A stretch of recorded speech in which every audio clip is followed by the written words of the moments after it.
Alright, well, hello everybody. So here's to another stream, and hopefully this is going to be a part 2, hopefully successful, into the little lockpick work that I was trying to do. If you recall from last stream, I was trying to I'm going to turn on screencast displays if anybody's interested. And so I was trying to reproduce a really nice looking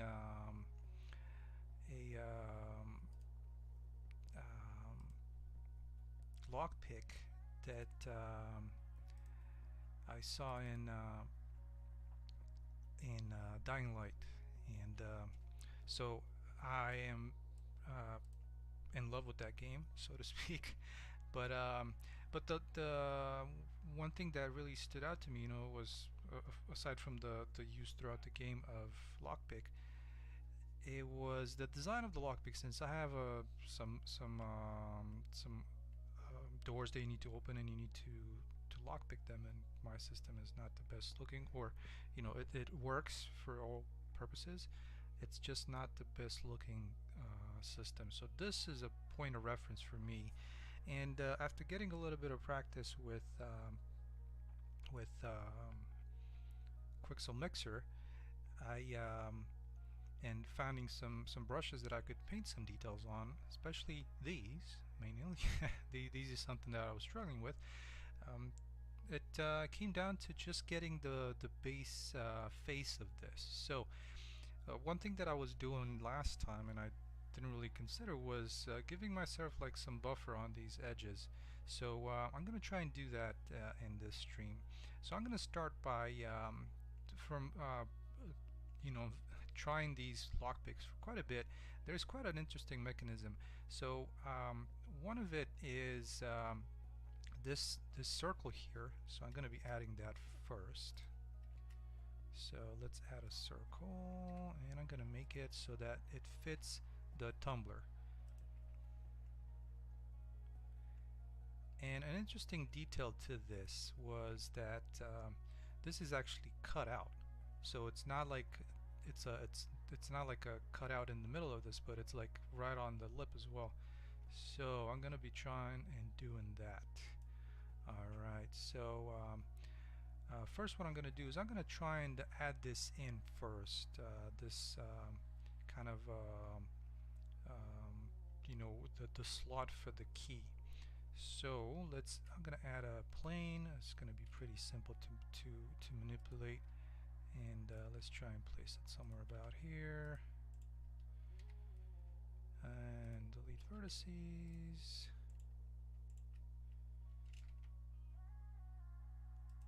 Alright, so I already have an idea where I want to join them. Somewhere in between these vertices here is where I'm going to make the cut. Alright, so let's go ahead, and I'm actually going to delete this face. So only faces. And also this edge. So I'm going to be just maneuvering these pieces around. Alright, so this is going to go and extrude X, extrude Y.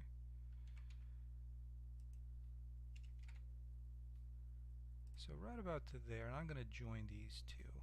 And then let's continue on with this. And yeah, last stream was a little frustrating because I couldn't get to the bottom of this, and I hadn't done 3D modeling in a while, so I kind of forgot about some of the stuff that I've done before, and it ended up kind of failing. Alright, so extrude in the X. Let me make sure. I think the mic is working. It seems to be. Alright, and then this one, extrude Y. Alright, so right about there is where I have these pieces, and I think I'm kind of in the right spot, somewhat centered.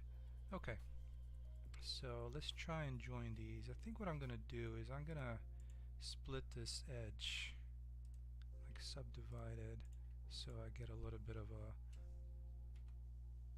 tighter fit in there. And the same for this one.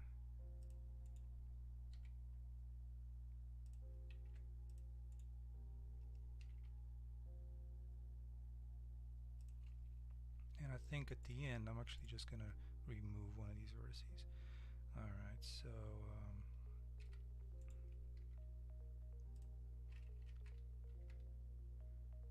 dissolve vertices.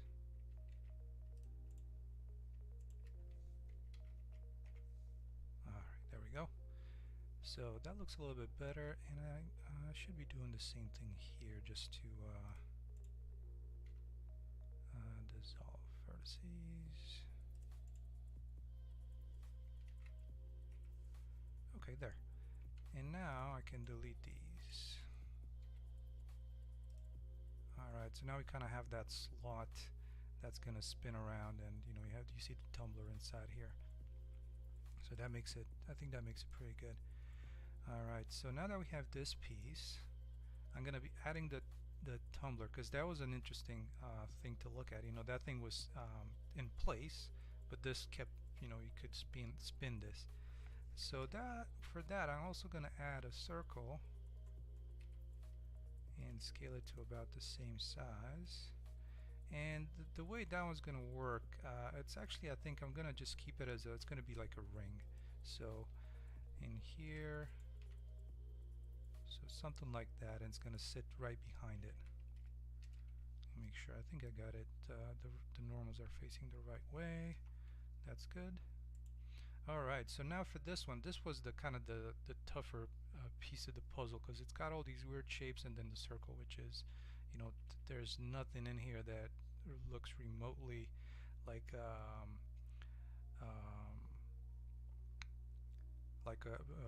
quads. So, or that could be used when you apply some modifiers to it.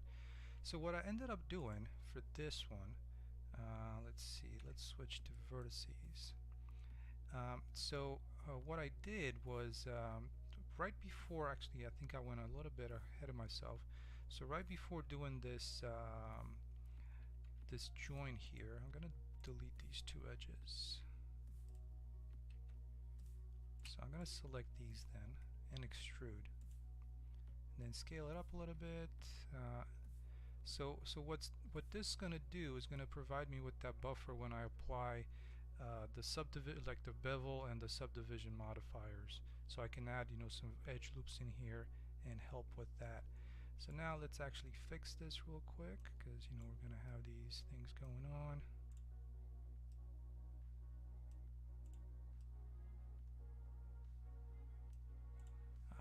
It's not gonna be extremely perfect to what the reference photo is, but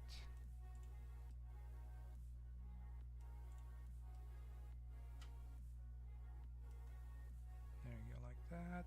These ones down here are sort of okay. I'm just trying, it's kind of, there's also a little bit of eyeballing right now.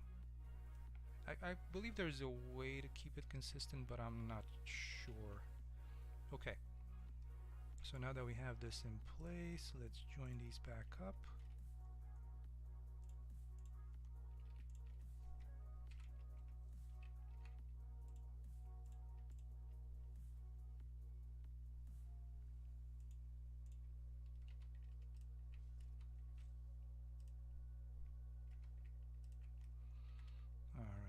So now we have something a little bit that I think might work a little bit better once I start applying the modifiers to this. So I'm going to be removing the doubles, and now let's create the faces. So I'm going to try and get some of these like this.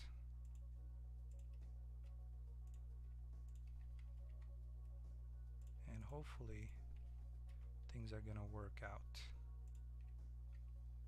And yes, I have this weird shape in here.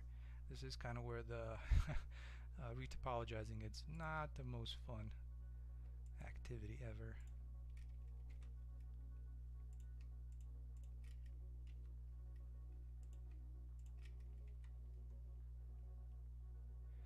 And the one thing about this is that I can't mirror it either, so it all makes it a little tougher.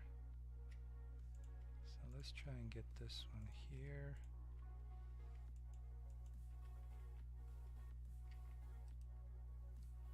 I thought I've removed the doubles, so I would have expected that this...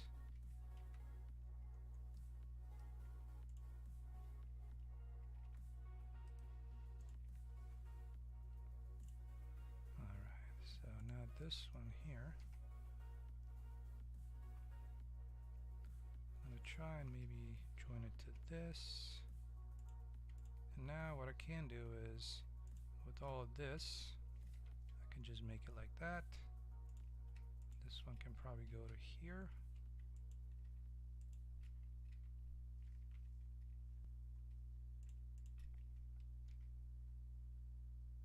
Alright, and this one maybe here.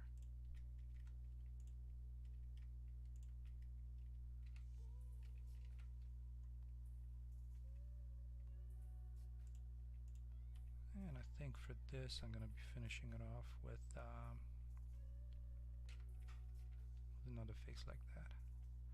Alright, so now we have the tumbler, and I'm not sure what this one is.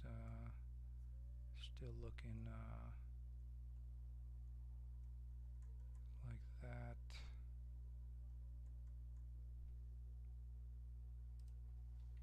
There. I think it might be facing the right way now. Okay. And so this piece is going to spin right on top of this, right? So as you can see, so this one is going to spin like this, and behind of it is the pins, right? I think that's what they call the pins. Alright, so let's see how this one looks once I apply some modifiers to it. So hopefully it's going to look good, or at least I hope so. Alright, so what I'm going to do is I'm going to extrude this just to give it the 3D depth. So let's add a bevel, and that already looks a lot better than before. Just bump up the segments, tone this edge a little bit. You can't go too far. I mean, you can push it further, but you'd have to like modify these here. So okay, and now let's try adding a subdivision surface, and there we go. That actually looks pretty clean.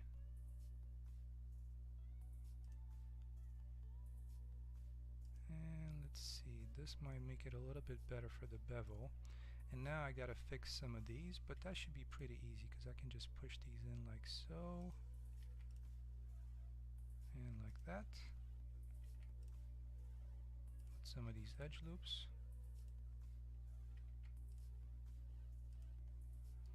And since this is going to be a kind of a in-your-face type of shape, I am going to be comfortable with keeping even the low poly at you know, at least a subdivision of 1.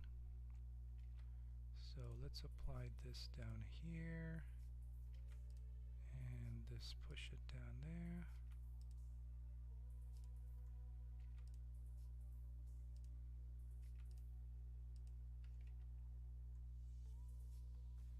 There, that turned out quite okay, I would think.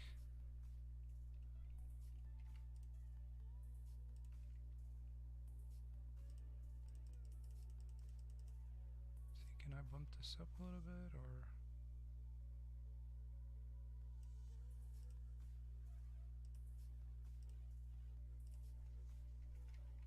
is the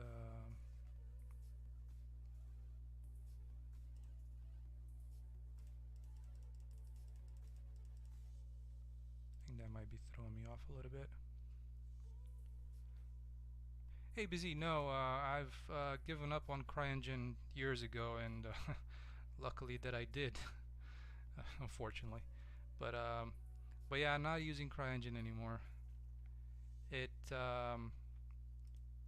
unfortunately it doesn't seem to be going anywhere at this point, so I had to make the hard choice of moving to Unreal. and I'm actually, I'm quite happy with the move.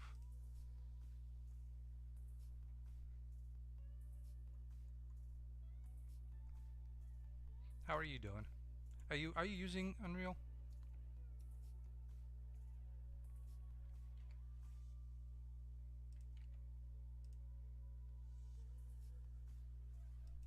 Oh, sorry.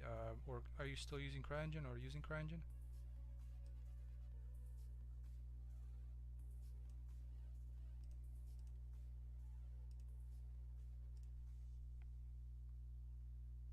Oh, okay. Hey. Oh, who? I couldn't tell. I mean, BZ didn't really sound like any of the developers that I used to know that worked on Miscreated.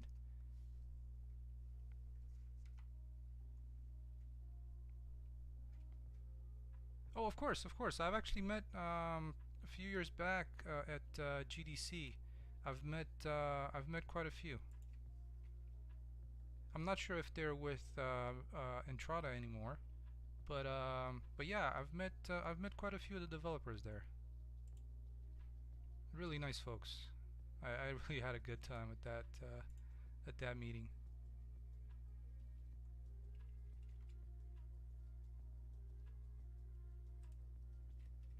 Whoops.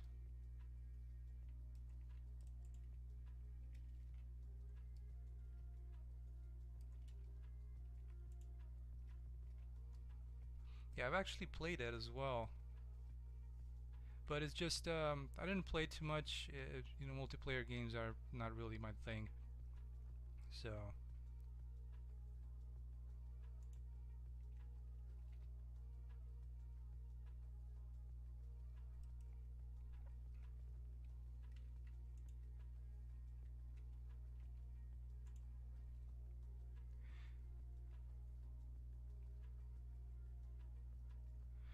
oh, the transition to Unreal was really so what happened was since you keep up, probably still keep up a little bit with CryEngine, when they did, I think it was the 5.5 release, yeah, I think it was around that 5.5 time. They kept pushing it back and pushing it back, and I said, you know what, I'm gonna try and use Unreal for like a couple of months because it's probably gonna be that long until they release it, and in a couple of months, I think I was able to do so much in Unreal that I just decided, you know what, this is it. I'm gonna make the move. So that's how I ended up with Unreal. Yeah, it was. I mean, it was a hard decision, but in the end, it's kind of like um,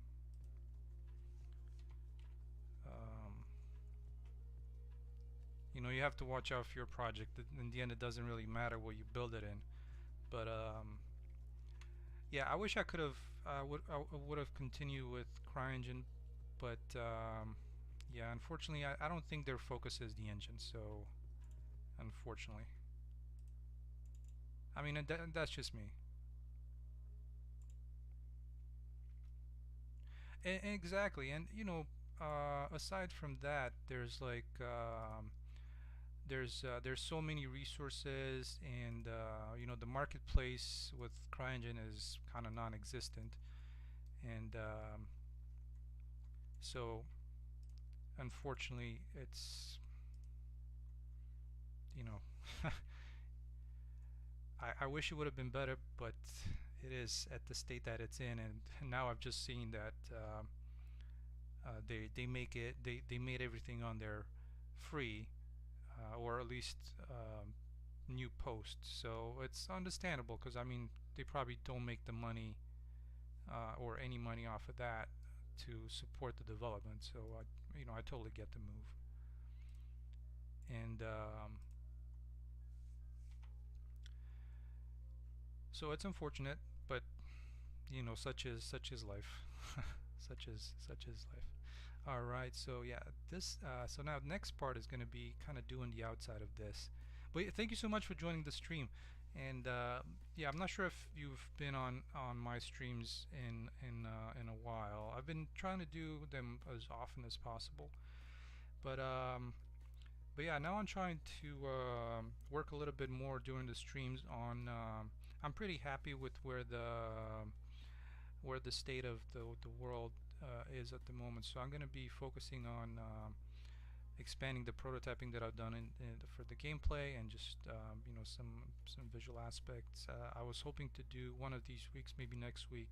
I'm going to be looking into the saving and improving on that. Right now, I have some basic functionality. And yes, I mean maybe Crysis 4. Well, I think they're doing okay. I mean, I would think that Hunt Showdown is doing well, at least from looking at the Steam sales, and it looks like they got good reviews. I played it once and I loved it.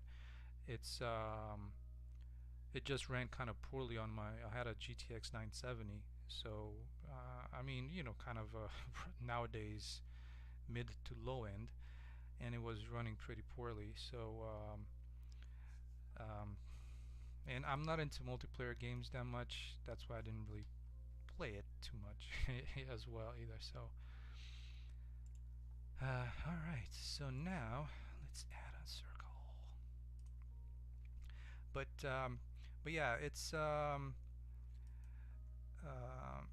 I really enjoyed the game. Oh, it must have been years. Yeah, yeah. Yeah, so I'm still by myself on this project. I still do everything on the project.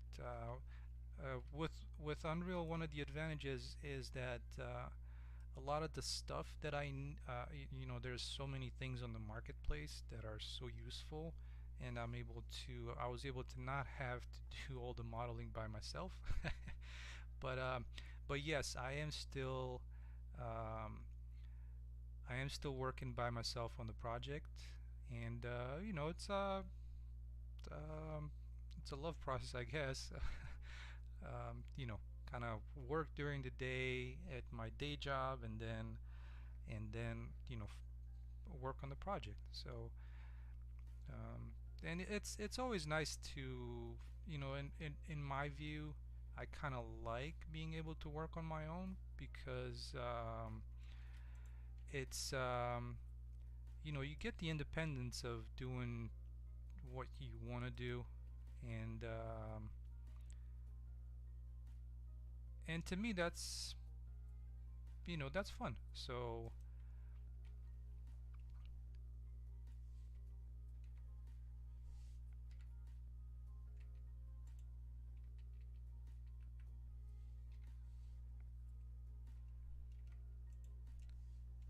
but yeah, there's been quite a lot of I've put in quite a lot of work into the project. So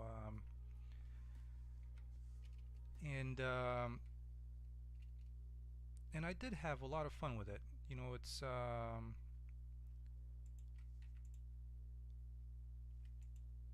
really enjoy it.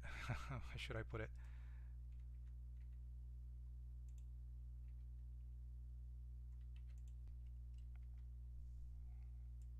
I wouldn't be I wouldn't still be doing it if I wasn't enjoying it, right?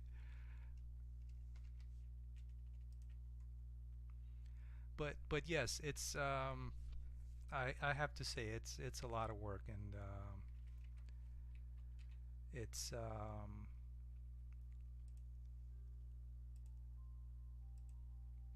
I mean, I'm not sure how it's rewarding to me. um, Hopefully with some of these streams some people can get some insights into it, and that's why I do it. And sometimes if people learn something from it, that's even better. um, exactly, yeah, the pros and cons of working for yourself. And that's the other thing. That's one of the things that I never really people ask me about doing, like Kickstarters and stuff like that, but I don't want to overpromise, right? I don't want to overpromise people something and then either not be able to deliver it on time, or under deliver. So at least with these streams, if people join and they see what this project is about and how it looks and what it's turning it in, what it's what itself it's turning into, then I hope it people like it. So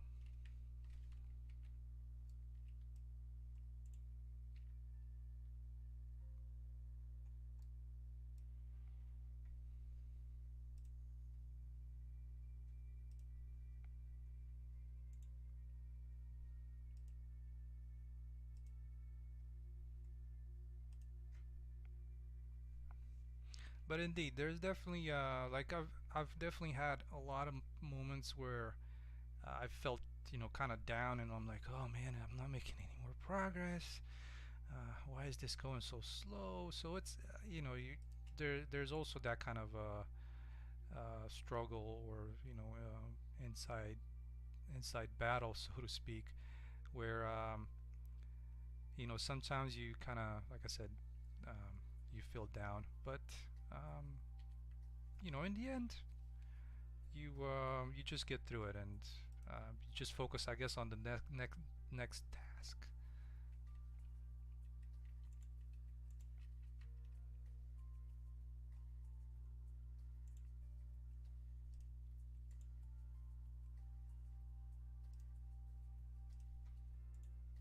So I'm trying to center these as best as I can.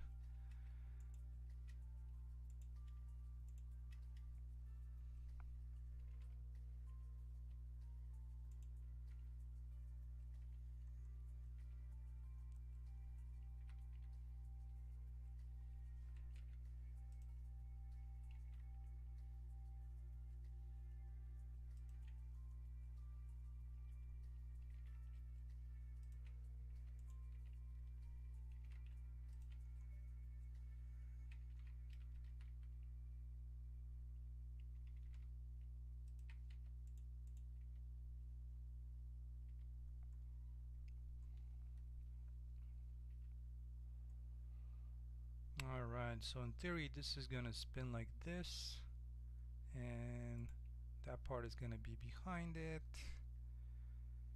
So seems like a plan from afar. Alright, let's join this together. So this is kind of the fun part of or not the fun part, but this is like the easier part of things right now. The toughest part was this thing in the middle. Okay, so uh, for the edge on here, what I ended up doing was let's do this, and that.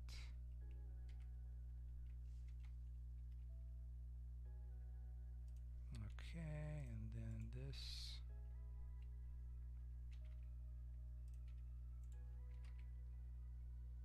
Perfect.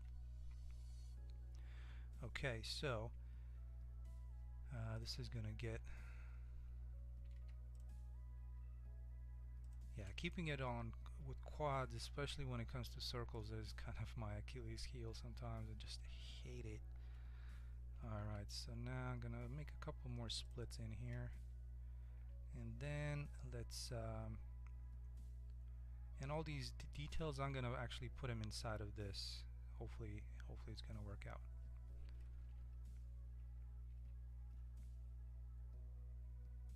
Okay, so now let's join these. And the nice thing about this shape is that I can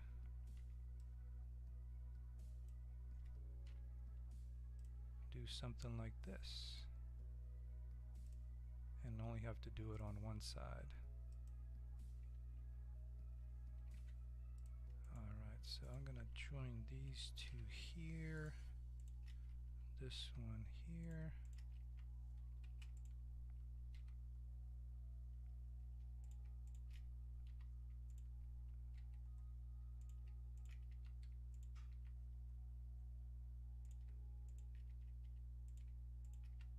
Oops. Actually, yeah, let's keep it that way. I'm gonna do one triangle, or I guess I did a little, kind of skipped a couple. But yeah, so this is something that in the last stream, if you remember, it was a struggle. So now, hopefully this is gonna turn out a little bit better.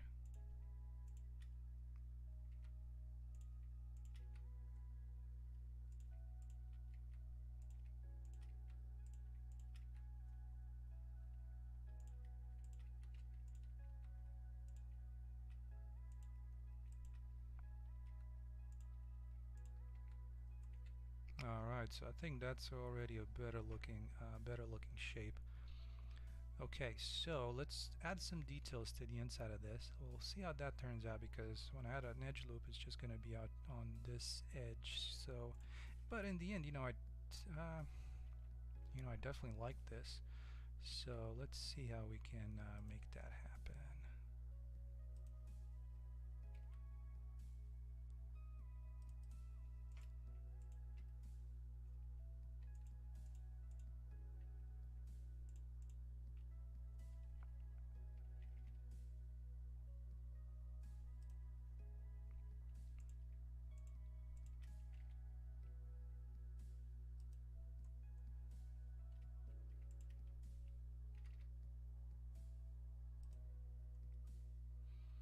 Okay, that's pretty good. So let's add that in like that, and then one in here like this.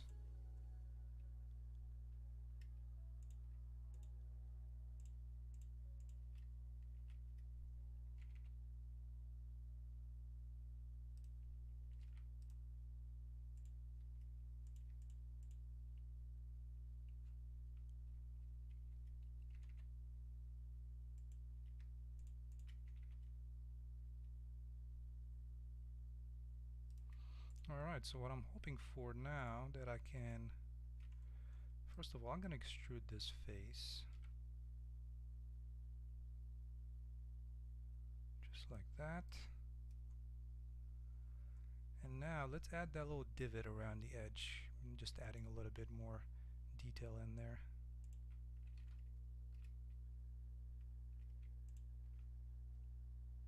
Alright, and then this. Gonna deselect some of these edges.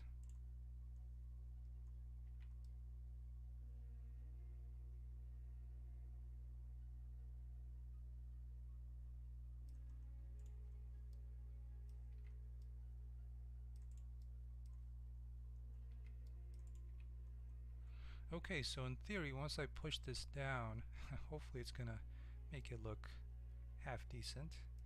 I'm not really liking this thing here, but we can maybe modify it after that. But one thing that I want to do now, I'm at a point where I like the shape of it, and so I'm gonna try and make this a this is gonna work as the low poly as well, probably with less subdivision, but even so, it's pretty low poly item. So I'm gonna move this to 2. Hey, YouTube Easy. Hey, by the way, can you share what's your name? Just so that I can kind of picture you with Entrada, with Miscreated. I mean, I'd like to know who I was talking to. And thank you so much. Thank you so much. I appreciate it. Hopefully, I'll see you around.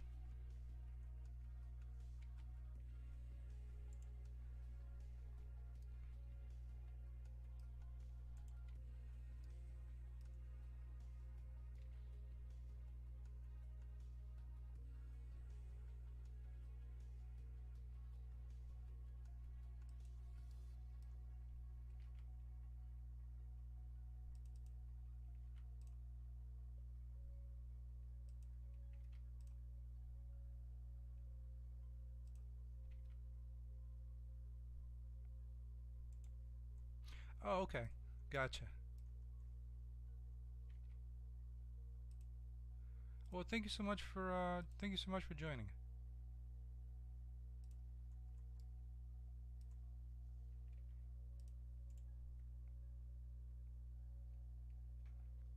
Yeah, yeah, I know Serkan and Marco, um, and also Chris. Yeah. Hey, you too. Thank you so much.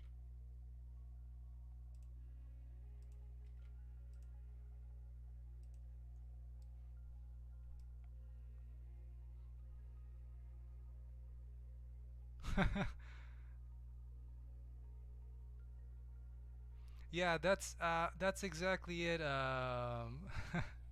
Infinito. Well, because it was one of those things that just got stuck in my head, unfortunately. So I just couldn't let it go, for like no matter how much I struggled, I was like, man, I need to try and get this done because it's just gonna drive me bananas. And so yeah, I know it's kind of eating a lot of the time. Um, so so yeah, but hopefully it's gonna turn out to be worth it. Is my hope for it. So yeah, this one's gonna be kind of turning like that. It's not quite centered for the.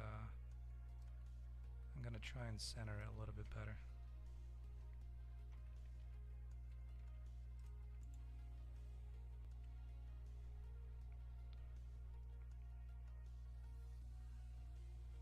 Yes, I am. I am Romanian.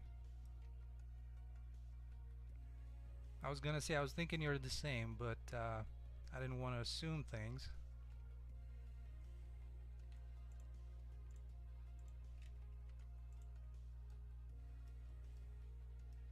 All right, so let's see. Where can I place the?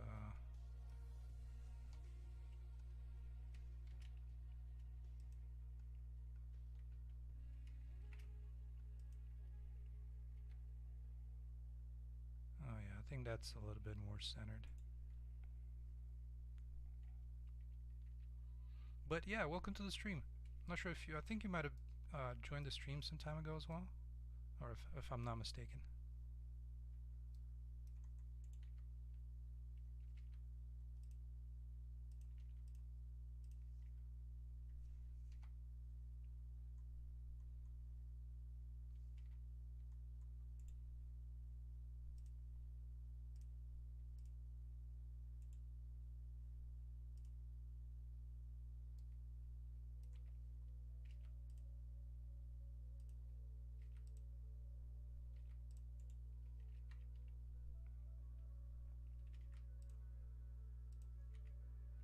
Well, the one thing that part of the reason that I wanted to keep on going with this was that the first stream was unsuccessful, and I just wanted to keep on going. Well, yeah, thank you. Um, I'm glad you did. Well, I wasn't sure because like I was gonna say Sfuntu, but I'm like it could be from another Latin speaking country, so but it might have been kind of far from it, but you never know. So okay, now that I think I have everything in place, let's try and do some baking. So a couple of things before doing that. Gonna need to unwrap these items. So let's make a backup of this first. And this is gonna be an interesting one to unwrap. Though it might not be too bad.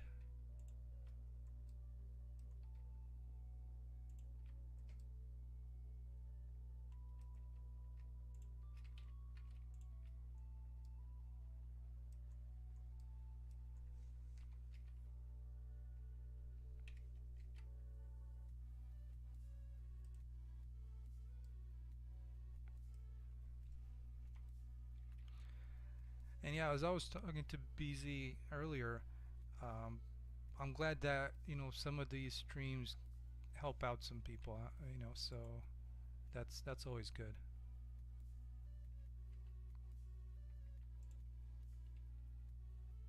And actually, wanted to unwrap this one, not the other one. It was on a different layer.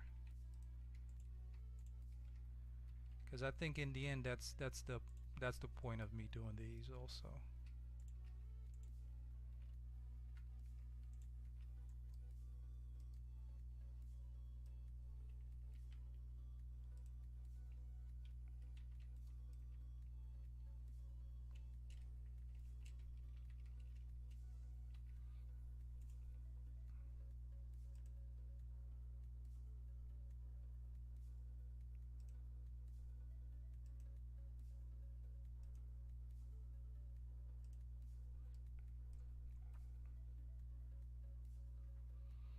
I'm really curious how this bake is gonna turn out. In all honesty. Um, okay, so that's one. This is one. I think I can turn down the segments for this one as well a little bit, just like that. That.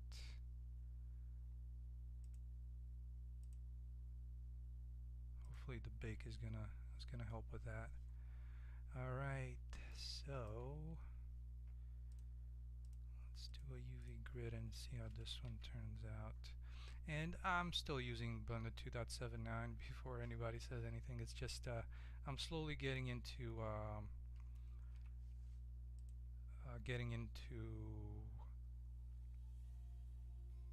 3.0. It is a little tougher. So they've made quite a few changes. Some that I'm not really happy with, to be honest. But well, what are you gonna do? Oh, and I don't like that. Why the heck is that?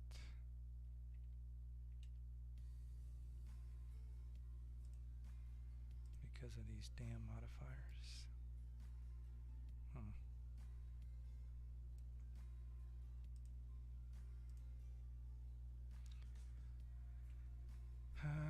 Yeah, one of the things that I hate about this stuff.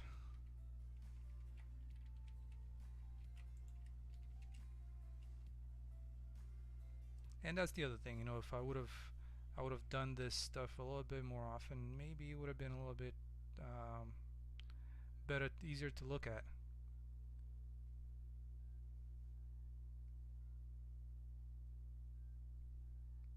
Yeah, and I'm, you know, I would say that in the end, that's um, part of game development, right? So, like right now with this one, for example, it's oops, I did not apply it to the one that I had to. So for this, you know, I'm not entirely sure if there's a way to um, like I would have to probably apply the modifiers and then unwrap, but this is what happens, you know, they get pushed all the way back for the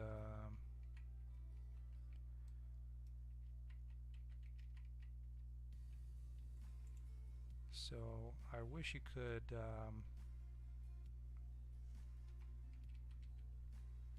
you know, make this a little easier, but doesn't really look like it wants to.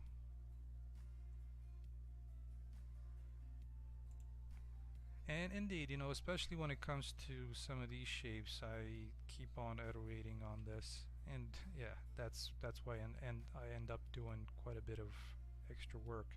And I'm sure like the topology could be a lot better than what I have here. Like there could be so many things cut out of this, but one of the things I don't really get is the failure of this to work out.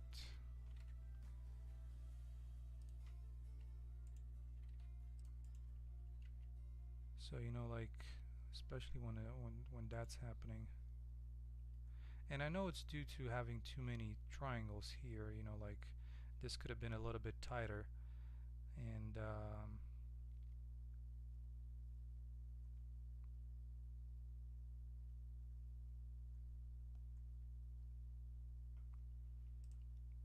yeah, because like without it, everything looks fine.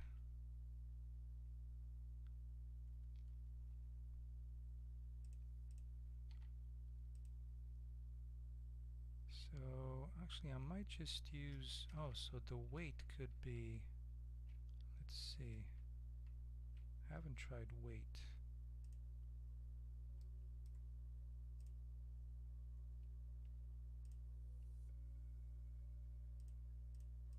Yeah, I have this tool called Hardops that really helps with it, and but it still doesn't really help with the shading. It does help with the UV unwrap.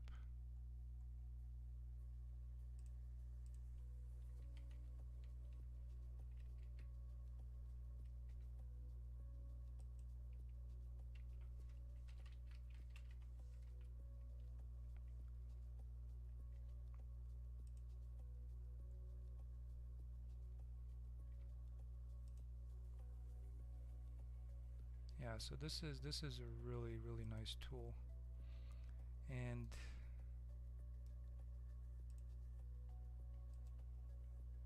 unfortunately I might have to use it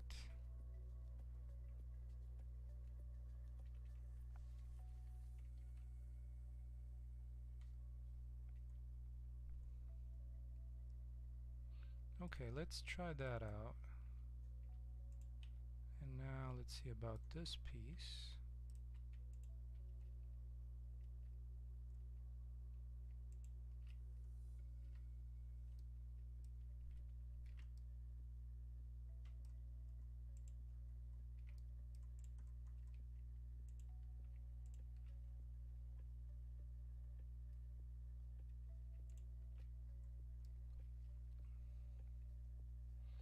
So hopefully this is going to work out a little bit better because I have everything on the outside here.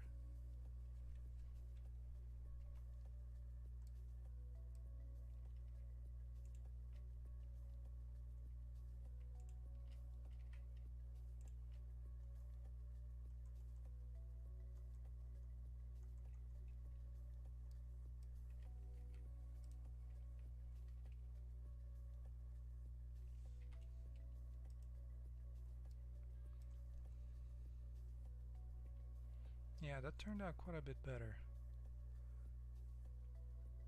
than the inside piece.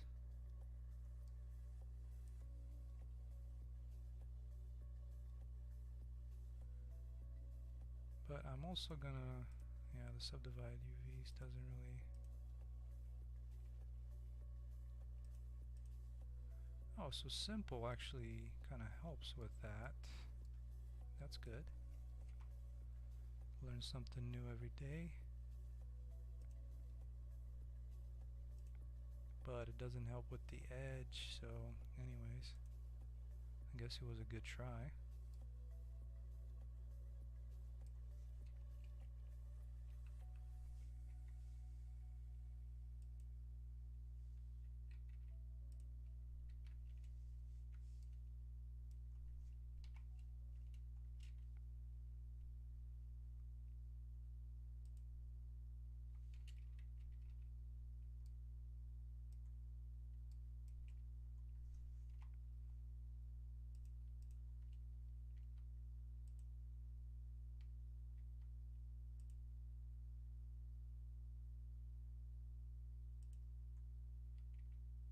That seems to be a little bit better with this bevel. Alright, so we have that piece, and let's also unwrap this one here.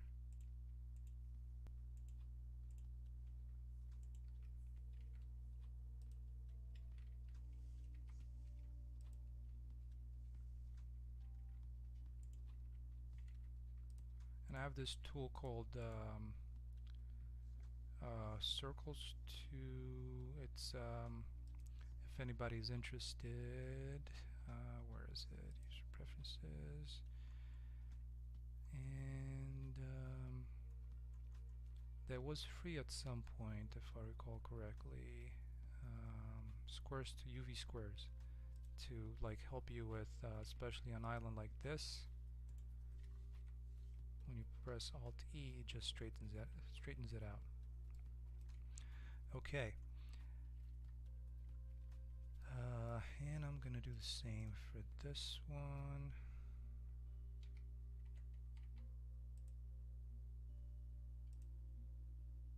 So now I think I should be able to join all of these. There. Alright, so we have some decent looking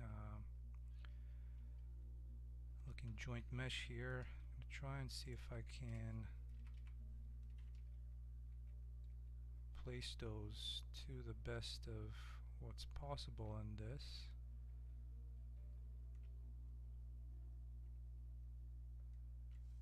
Let's see if I try and do another UV unwrap, how bad this is going to turn out.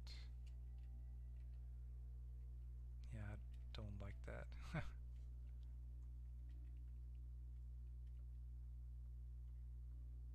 Let's see, maybe we can just scale them down and do a little bit of manual placement. And no, I don't want that. I was hoping I can get the island selection.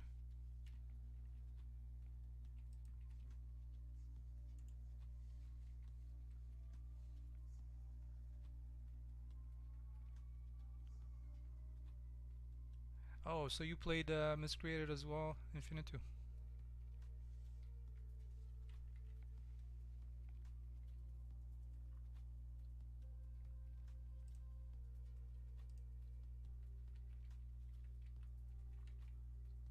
There we go, now we have an island.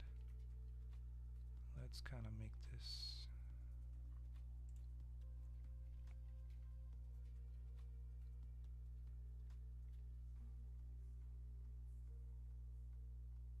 about to where the rest of these are.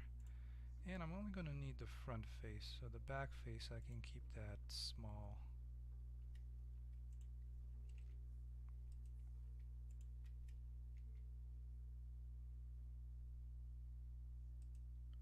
Oh yeah, I have no idea what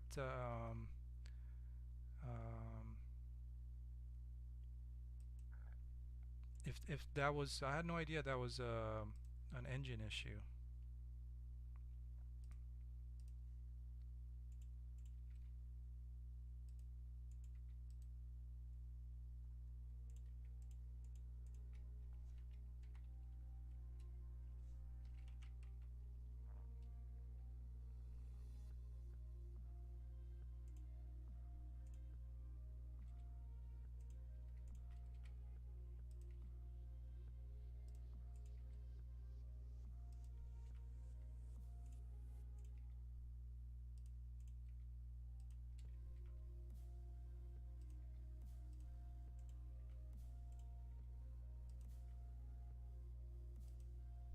Can I fit these in here?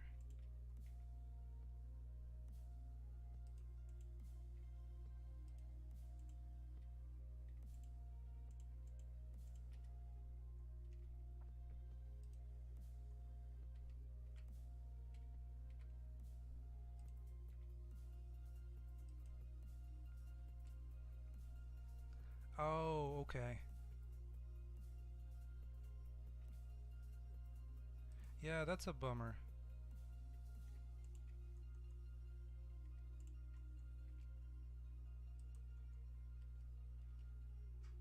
Okay, well, this one's pretty good. So usually sometimes what I do is I do the bakes, and let's see how it looks on layer 1. That looks good. So I do the bakes with kind of on a mid-level poly, and then scale this down. So instead of 3 segments, maybe I'll just actually no, that's going to break the UVs. I can just hide this one, and it's going to turn the triangles down quite a bit. But again, kind of a close-up asset like this, I don't care if it's a little bit more high poly. So let's try this out. And I have this, so let's export the OBJ. And this is going to be version 5. Yeah, as you can see, I've been through quite a few parts of this. Is also due to the kind of testing Mixer and baking or importing stuff into Mixer. So I have that as the low poly. I'm also going to export it as an FBX because Mixer doesn't like, at least on my end, doesn't like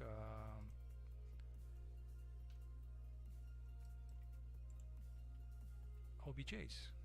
I'm not sure why. Alright, so let's export this as the high poly.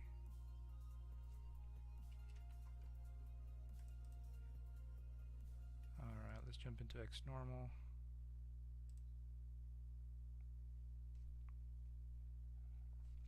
And yeah, that's the other unfortunate thing um, with multiplayer games, right? There's so much maintenance that you have to continuously do. So so yeah, it's definitely tough because you know if you lose the player's interest, um, you know they can also uh, you know valid valid comments, but you know they can tank the rating and such. So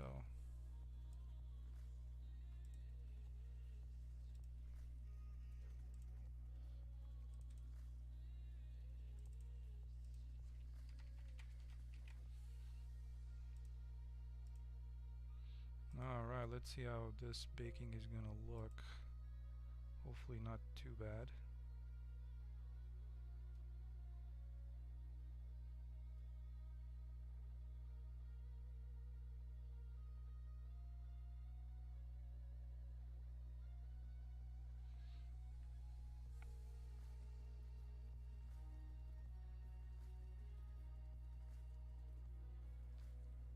And I'll probably bump it up to 2K offline. Alright, let's fire up Mixer in the meantime.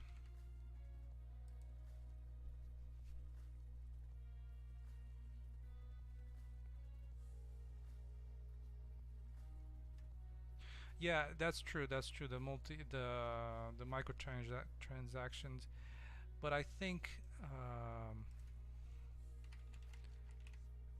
that can backfire with the transactions, right? At least from some reviews that I'm not sure. There was another pretty big game that had microtransactions and people were not having it.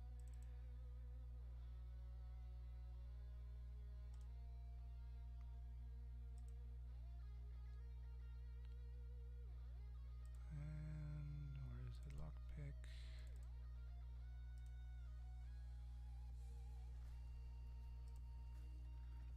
Okay, well that actually doesn't look too bad.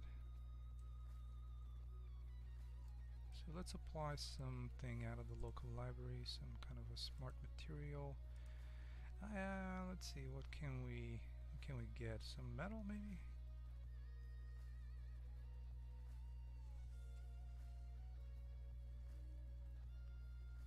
Right, exactly. That's true. So metal. Let's try this one. I know it's probably not going to end up using it, but just for the sake of seeing how some of these masks are applied, if anything. Well, that didn't turn out as bad as I was thinking it would. I don't think these have. I mean, it does have some edges usage in here, but it's for a different layer that I'm not really liking. Anyways, this is probably not the best. That's going to be the material for this.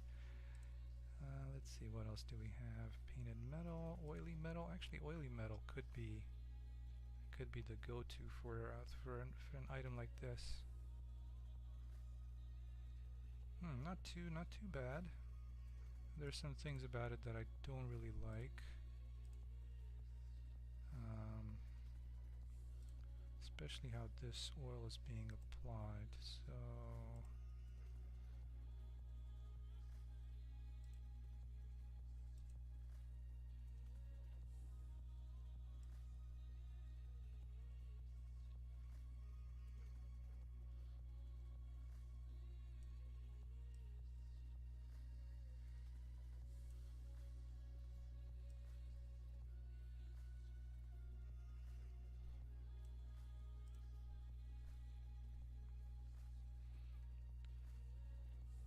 actually, it is free, which is the nice part about it.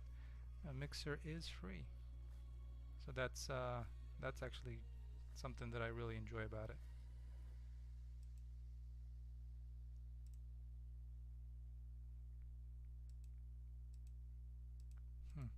dirt buildup actually looks a lot better than what I'm trying to do with this oil here. So let me see if I can copy the mask stack for this and paste it here.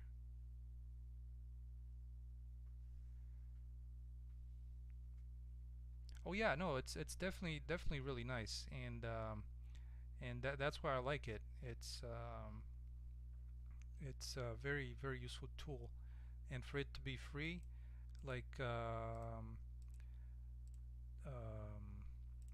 Substance Painter went to a subscription type model, which I know I don't like. So yeah.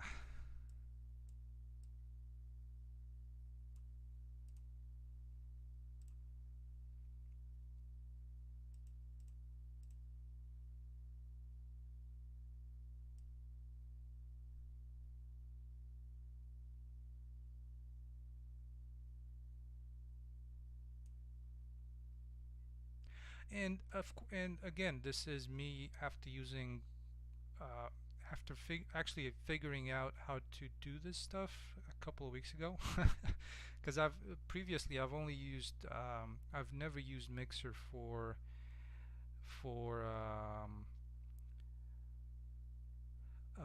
texturing assets. So yeah, this is like the probably the I've done some practice with this, but yeah, I haven't used it to do that much stuff with it. So okay, let's see, metal base. Maybe we can tone this down a little bit for this area. Actually, gonna duplicate this, and let's do.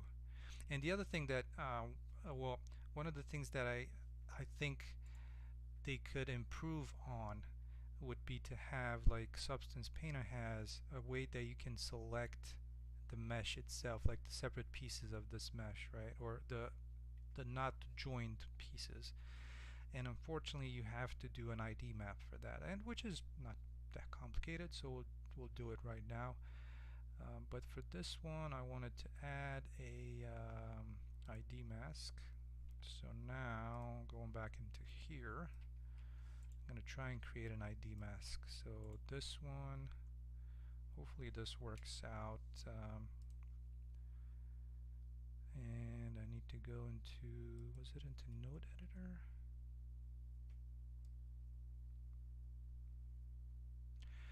Yes, indeed.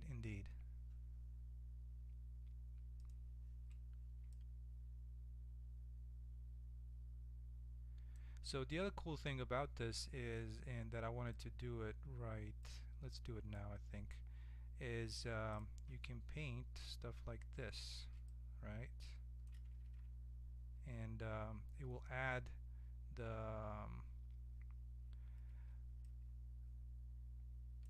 if you look at it, let's see, increase the size a little bit.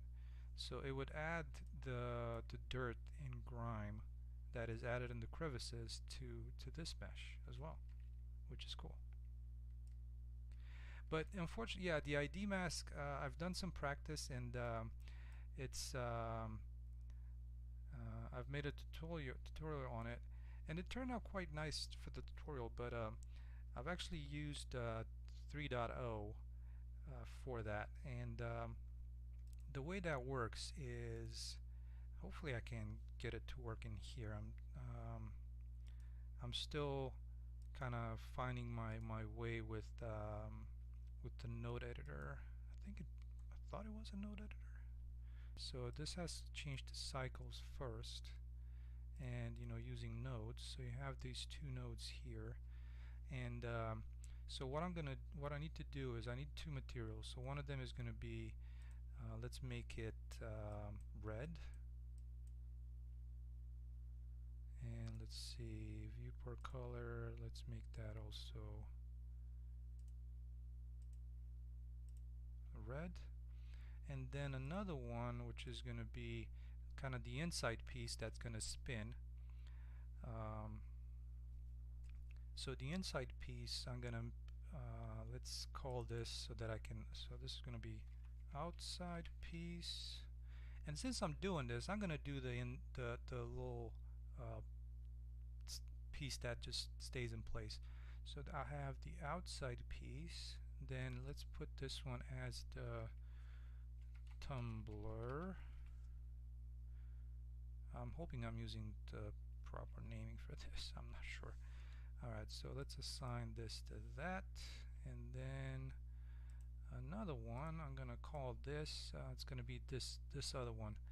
And that's gonna be maybe pins. Just so that I can, when I go back into Mixer, I can tell which one it is. So that's that. And let's do the viewport color to be the same. Alright, so from here, hopefully I'll be able to bake the ID map. But the couple of things that I need is in here. I need to add a texture, and that's an image texture. And I need to write it. I'm gonna write it to let's create a new image, and I'm gonna be pulling up this one and switching to UV image editor. So let's create a new image, and this is I'm gonna call this ID map so I can switch between them. And again, it's a 1024, not the best quality, but alright, so I have ID map for this. I don't need to link this anywhere. And I need to do the same for these my materials. So first I'm going to be assigning the ID map right there. Then on this one I need to also add, and this is one of the things that I'm not sure if it could be better with Blender, but I don't know. So now it's all set to ID map, and then outside I'm going to add another texture and select ID map. Oh, and yeah, I guess I should have, instead of UV grid, it should have been blank. My apologies. Alright, so now it's untitled ID map 2. Let's select this one here, and then the same for this one. Yeah, so as you can see, this could save quite a bit of time if you'd be able to select geometry in Mixer. But anyways, so now I have everything in here. Yeah, oh yeah. And to me, you know, I'm at the point of this is all that I know. I don't know much of anything else when it comes to it, but it works out. So let's hopefully, if I got everything in place, let's select diffuse, and I'm not sure, this is so odd coloring. I think this is where it's selected. So let's see if I do the bake now. I'm hoping that I'm gonna get a mix of colors in here. Yeah, well, so the extent of me using Blender is pretty much what you saw in this video. That's as far as my knowledge takes me. And okay, well, that worked, but it just didn't bake. I'm not sure if it's supposed to be like that. I don't know. Let's see.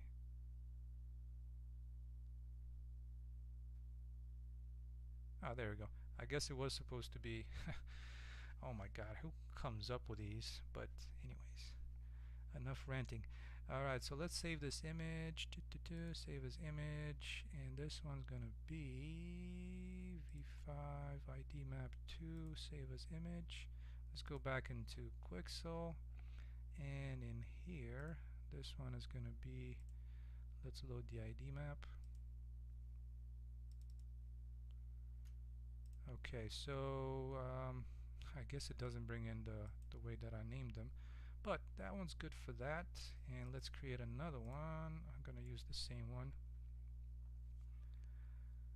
Oh yeah, of course. Oh, definitely. You can iterate pretty quickly with after that. Okay, so now let's duplicate this layer, and I'm gonna select bright green. Nope. Which one was it? I think it was white. Yeah, I think it's white. Okay, so I'm gonna change this up. Yeah, so I'm on the right one. And I'm gonna leave this a little bit brighter.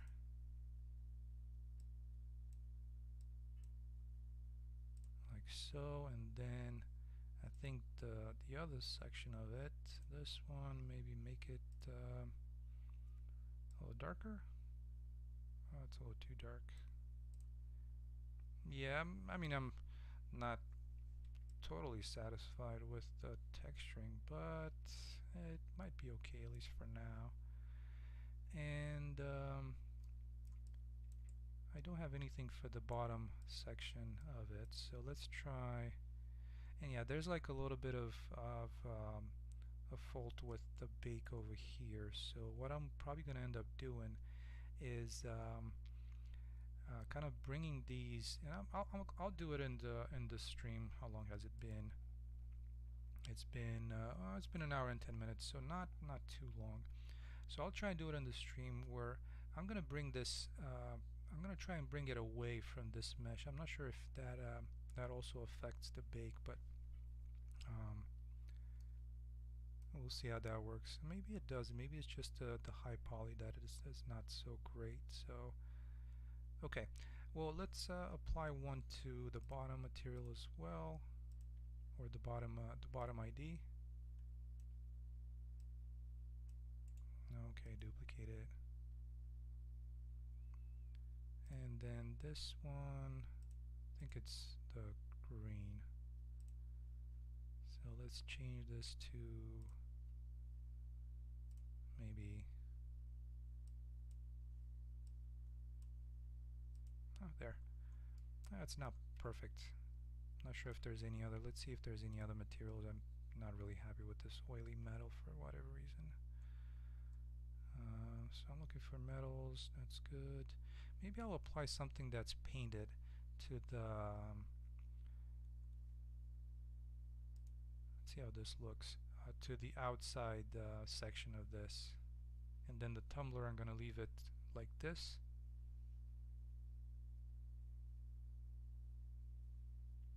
Yeah, and the cool thing about it is that you can I just applied it into one of the folders. How smart is that?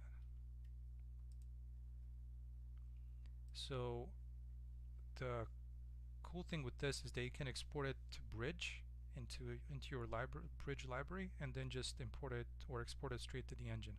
So that's really neat. You can inspect the model in Bridge, and that's quite nice. What's wrong with this one? Oh, I guess this is a broken one. On to the next one. So we tried that. We tried sci-fi armor. Scratch painted metal. That's always a good one.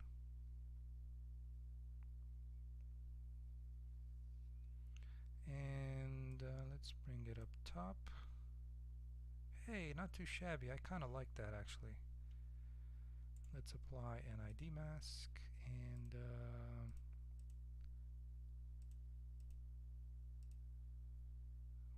which one was it? Okay, that on this one. Alright, so maybe we'll change that that blue color to something else. What do we think this could look like? Maybe something like that. Something kind of desaturated. Okay, so now let's add a little bit of wear and tear around this. So let's look into, I know there's some rust in here that has a really nice mask applied to it.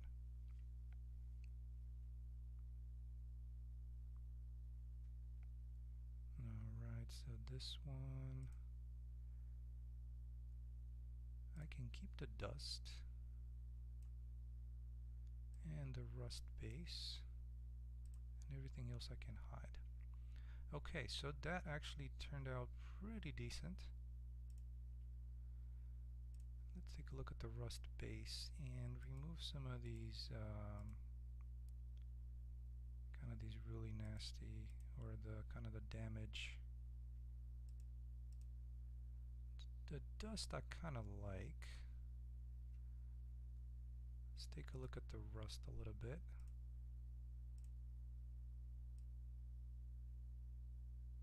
And can we help it out a little more? Just like that. I don't want to overdo it.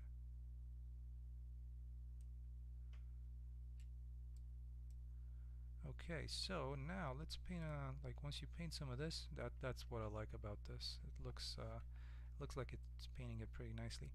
I do have a couple of I'm not sure what's gonna work better.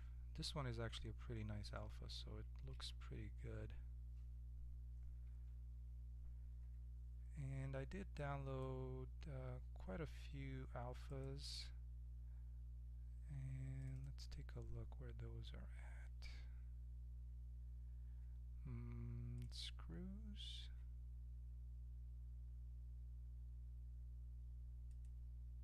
Let's see, what would work? Maybe a Phillips head, or let's see about this one.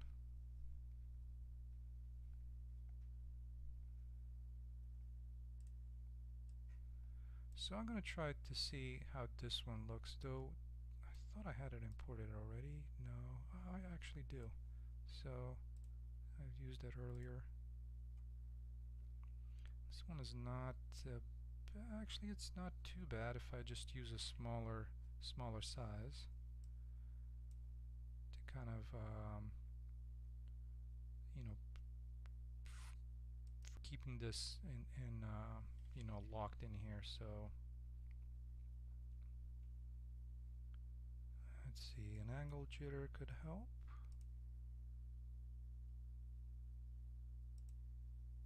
So a couple of bolts there, and maybe let's make this a little bit bigger.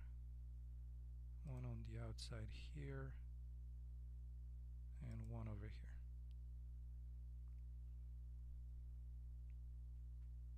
Yeah, that's the thing. The lockpick is gonna be, and I'll show you, because this is almost done.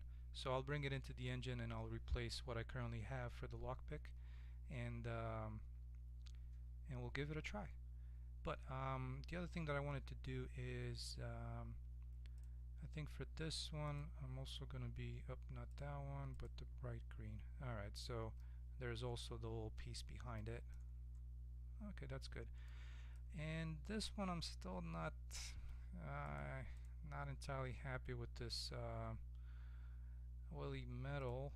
I think I definitely hate the albedo now that I'm looking at it. So I'm gonna want it to be something more desaturated. Yeah, I'm sorry for taking too much time of the stream. But it was one of the things, you know, once it gets stuck in your head, you want to just keep going and trying to do it. And so the dust looks fine. The rust is, let's see, which one's is it the breakup? Not the breakup. That's good. I like that. I'm trying to figure out this side here. It looks like. I'm not sure if what this one goes off of.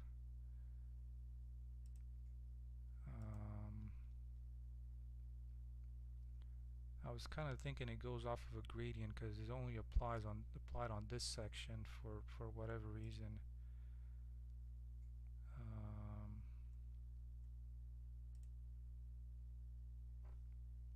Yeah, I think I could do better without it actually, by you know, from looking at it. Yeah.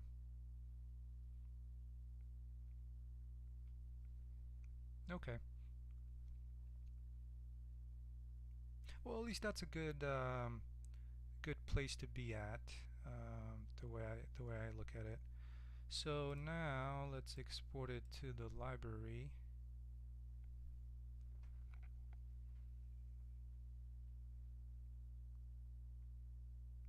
Well, yeah, exactly. That was my thought as well. So this is going to be a lockpick. Um, What would I call this? A door lock. Now the thing about it is it's going to get exported as one piece, and that's fine. I'm interested in the textures. So let's export this to library. Oh, I hope I didn't export it at 256, but we'll see how it looks in Bridge before exporting it to Unreal. And in here, what I need to do is I need to separate these messages. So this one's going to be piece 1, that's going to be static, and then this one is going to be the spinning piece. So selection, and actually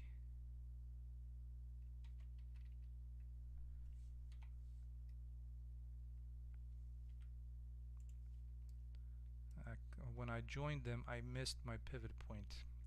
I hate when that happens. So I'm gonna try and find something on the opposite ends of these, but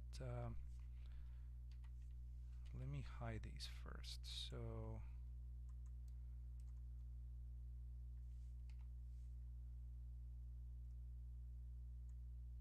I think this here is 1,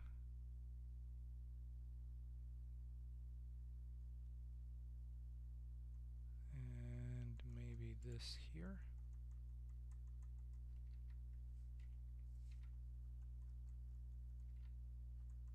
Alright, they're on the same plane.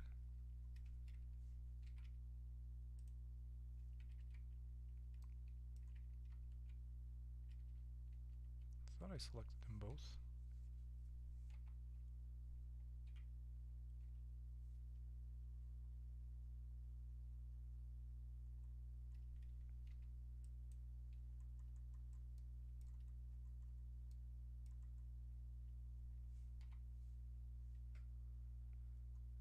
Actually, those are not it.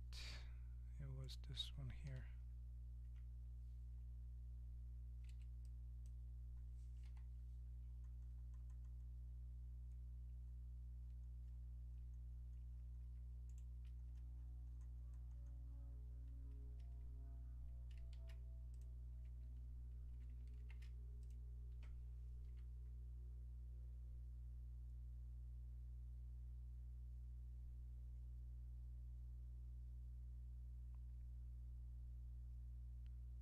I think it goes around the center. Alright, so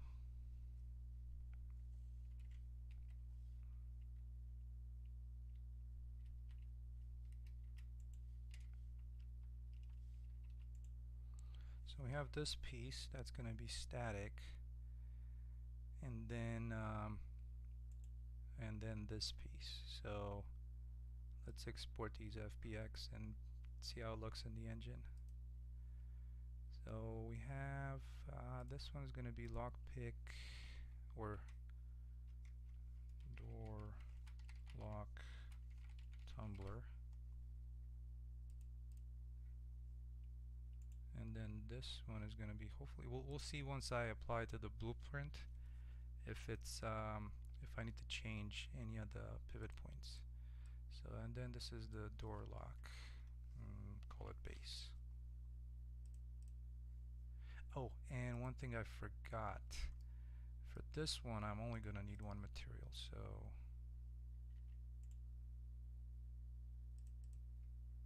I'm not going to need 3 materials for this thing. So tumbler and FBX base. Alright, let's take a look, import these into Unreal. I'll see how it looks in the Lockpick first. Let me minimize some of this stuff around here.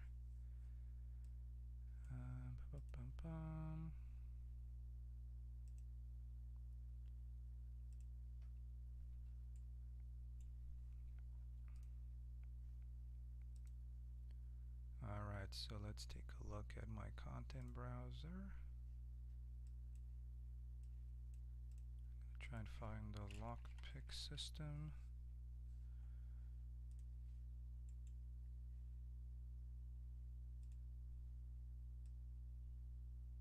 this is a really cool, I'm not sure if it was one of the free packages at one point on the marketplace, but yeah, so I was able to implement it into my project and just through an interface send a notification to the door to change its status from lock to unlock so that the player can interact with it.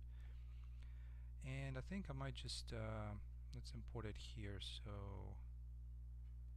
yeah, let's create a new folder as a v2. Alright, so we have the base, we have the tumbler.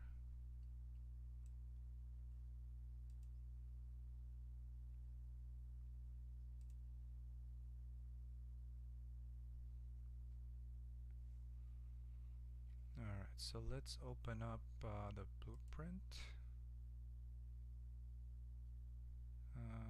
Which one was it?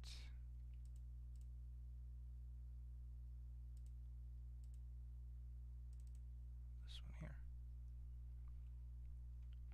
Alright, so there we go. We have the lockpick in here.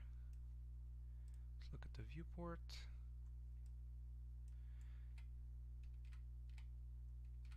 Oh, and I'm also hoping that this is the other thing. I'm hoping it's not gonna mess up with the way the developer made the spinning around what axis the spinning is happening. So we'll see how that is. Okay. Well, for this one, let's take a look at the mesh v2. So we have, I can tell you right now, I'm not sure. Actually, it's flat, so mine is the same. Let's change it to this. It's a little bit big. So let's scale it down.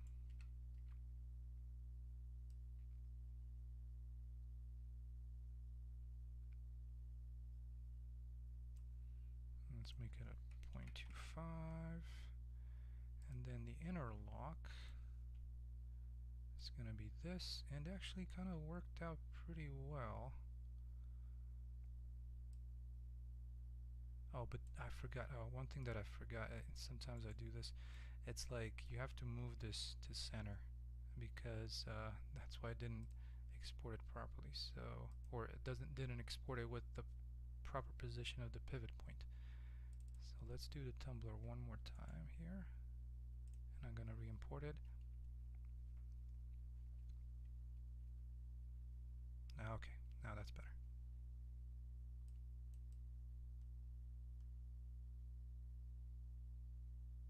Come on, almost there.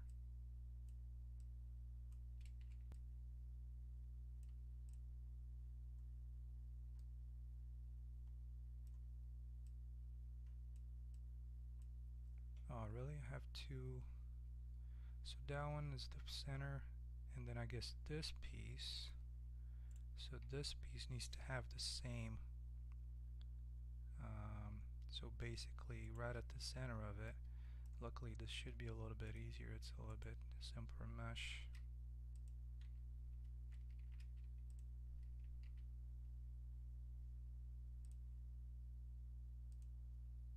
And the base. And re-import this. There. Alright, it's almost in place. I might need to move these up a little bit. Let's compile that and see how it looks. I'm going to try and find, I think this door over here is has a lockpick mechanism. Oh, shoot, I need some lockpicks, and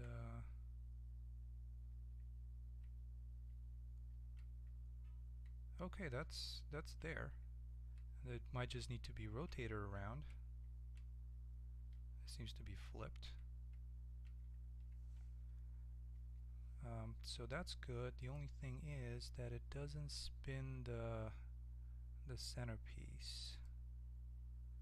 So let's see why not.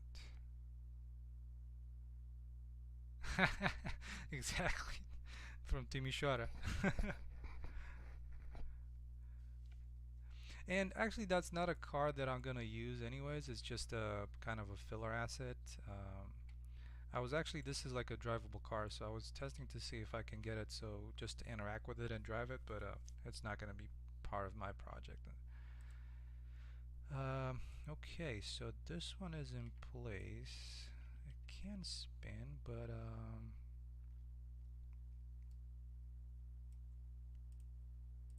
wondering if it's the position of the lockpick.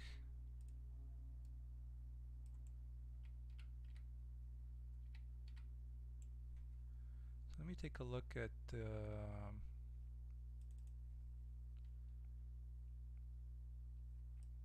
this one also centered. It's no real difference. I'm wondering why does that not spin? Collision presets, no collision, which is fine.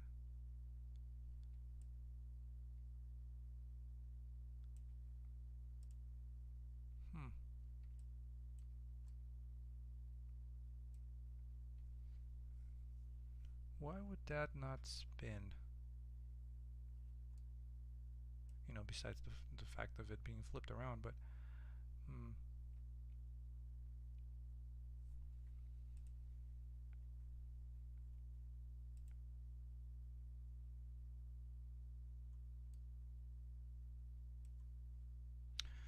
I'm wondering if it's due to the scaling. Let's try like this.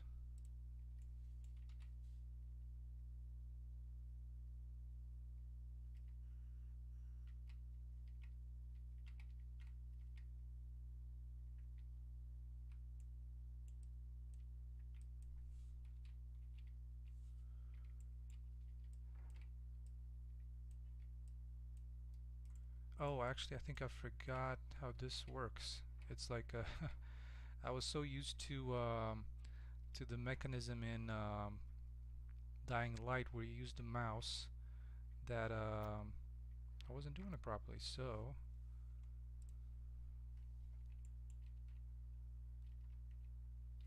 let's try this again. This one has A, D, and W.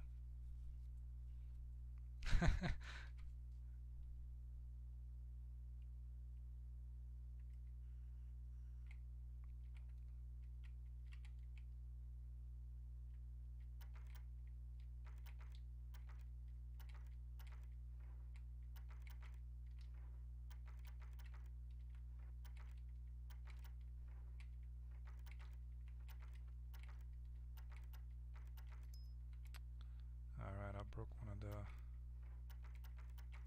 lock picks. I'm not sure how many lock picks I actually have in that inventory item. I'm probably going to change this system to work more with the mouse because the mouse feels a little bit easier to control than oh, there we go.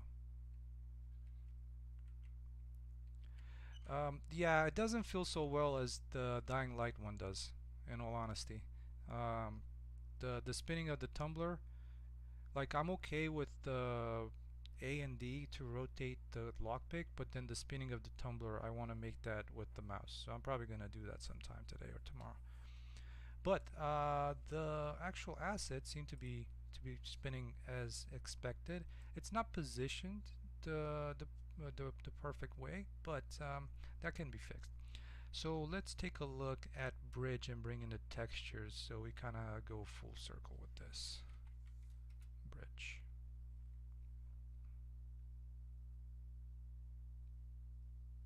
Alright, and this one hopefully sometimes I have to refresh it or shut it down or like turn it off and not turn it off and on, but close the application and then open it again to load the local assets. But we'll see. Hopefully, yeah, I think that's what I'm gonna need to do. Oh no, there it is. Okay, so here's our 3D object, and that's how it looks. So we'll see how it looks in the engine, and I'm gonna go ahead and export it. and let's apply the material to these.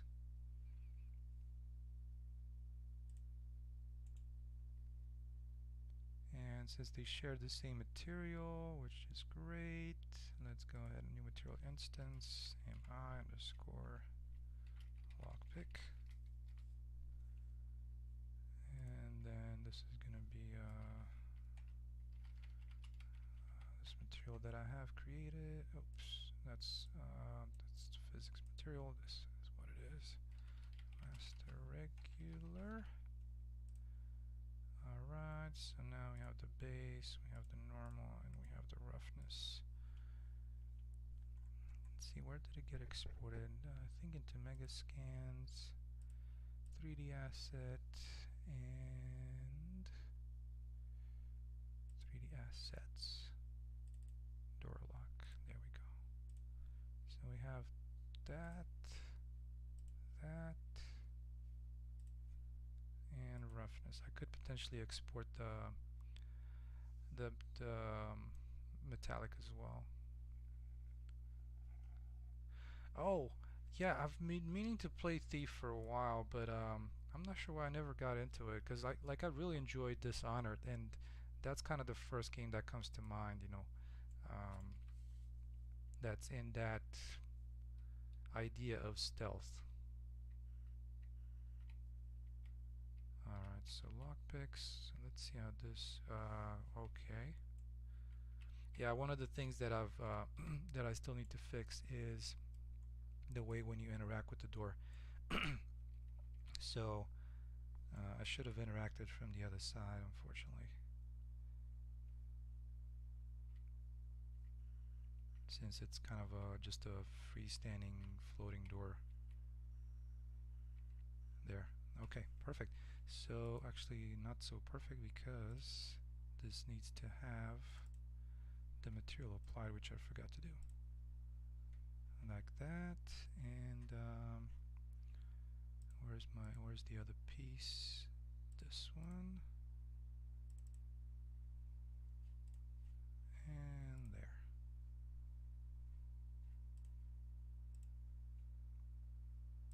Okay, hopefully this one's gonna do it. Yeah, that's what it is. Especially when it's a door that has never been interacted with, it's gonna have to have it that way. Alright, well, that looks pretty good. The scaling is a little bit off, and the positioning, you know, it's kind of flipped around.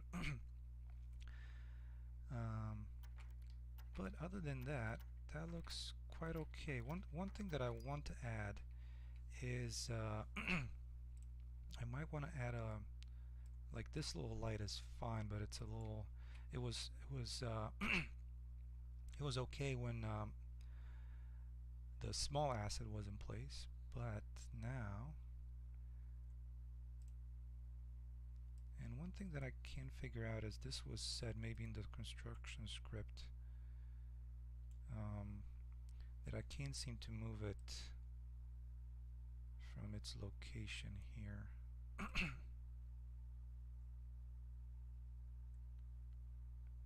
Which is all odd. Let's try and make these smaller, a little bit smaller first. 0.2. Yeah, I might just need to export these again so that it's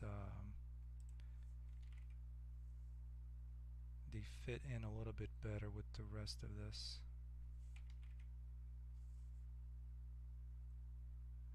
Oh, because it scales. Yeah, I guess that's what it is. This one's linked. Since this is linked with the screwdriver and pick position, it picks up from that scaling. So that's what it was.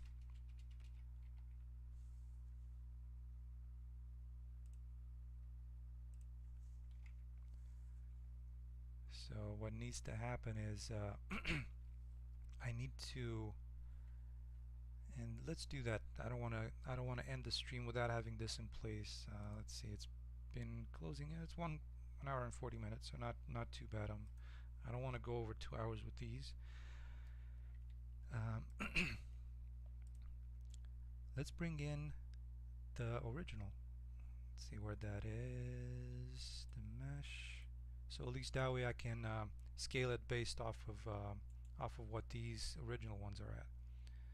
So I'm gonna export this, and let's see. I want to export it to um, ba -ba -ba -bum. Where is it?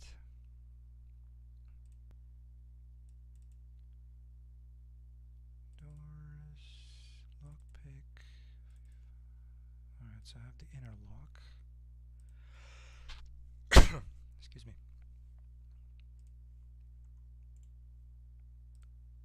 And import FBX inner lock. Oh wow, yeah, that's quite a lot smaller than what I have here. So let's scale these both and position them based off of this.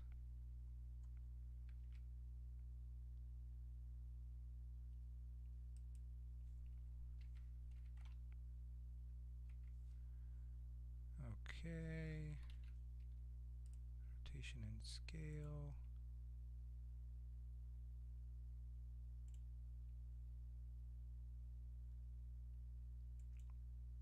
Those things might be a little bit off.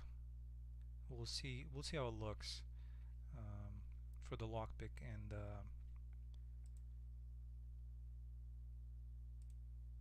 Alright, so that's the tumbler.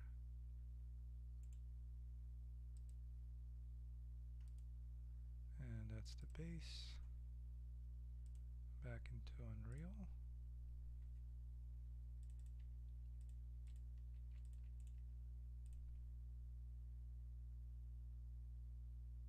And I might need to kind of bring them up a little bit. Yeah, that's a whole lot better.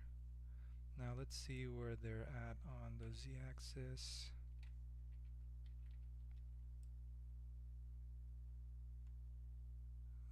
About to there, I think that should be fine. And this one can go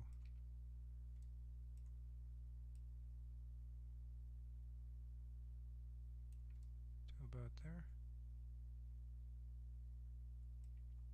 I'm noticing some issues with the mesh. Not sure if it's because of this bevel modifier, because I scaled it down. Okay.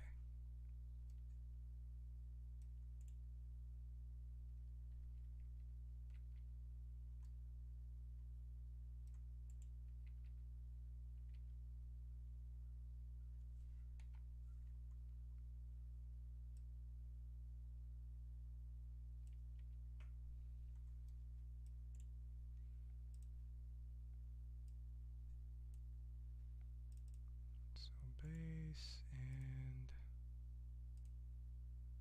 tumbler.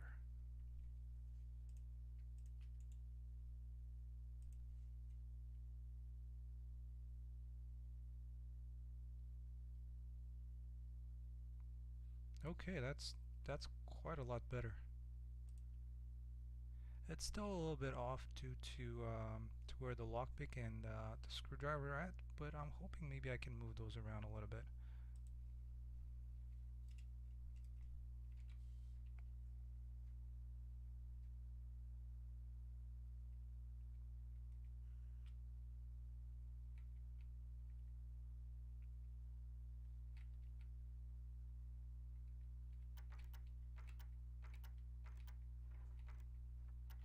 Oh yeah, I think that looks quite a lot better.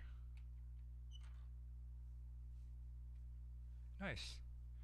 Okay, well there's probably a little bit more to be done. I'm probably going to kind of play around with it offline to maybe improve the looks of this. It's kind of boring compared to to this. That's a really nice texture to this piece. So I'll I'll probably try and do that And actually, I can do something real quick here that might just add quite a bit of detail to it. This little outside rim, just so that I don't leave it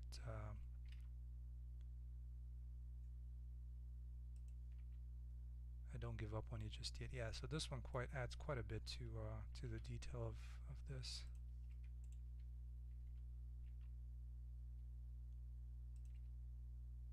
I'm not sure about that one. Maybe if it's something smaller.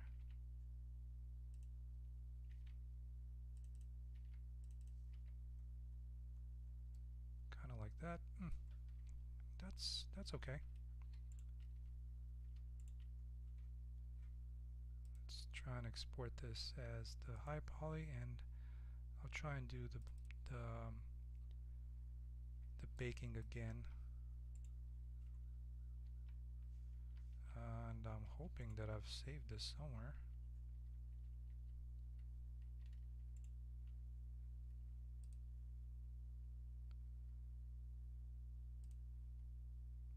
And this is the low poly. Let's go into X normal.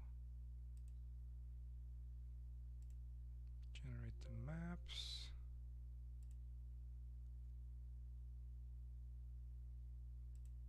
Yeah, I still didn't fix that in a 1. It's still a little off, but I'm hoping to get a little bit more detail out of the big piece. I mean, because that one was just pretty flat across its surface. So maybe with this extra curvature in here might help a little bit.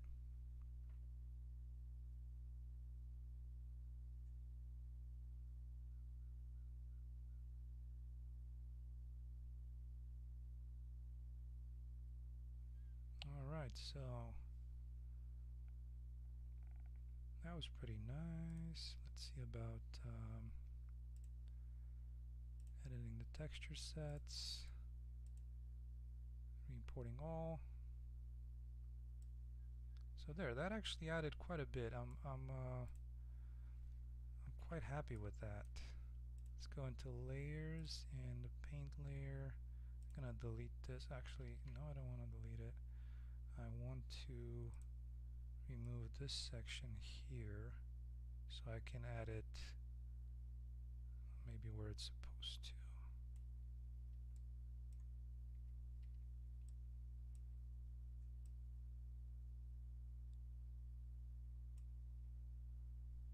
Alright, so let's paint this little thing, a little screw. Oh, I want to paint it, not delete it.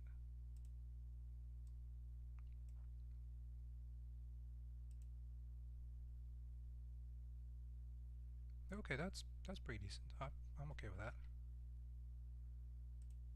Save it.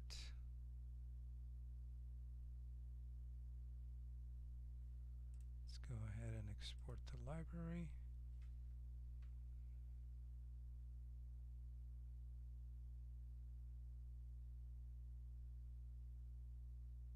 And I kind of wish you could export it directly to Unreal, but you have to go through Bridge.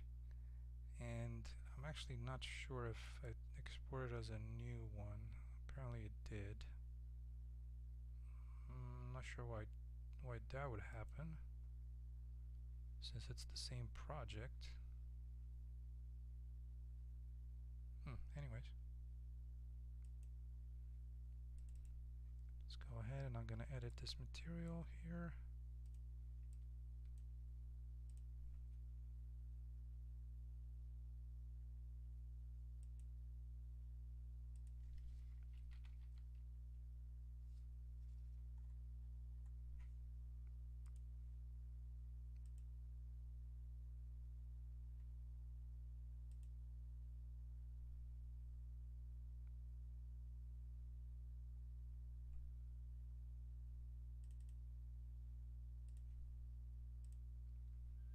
There we go. I think that looks a little bit better.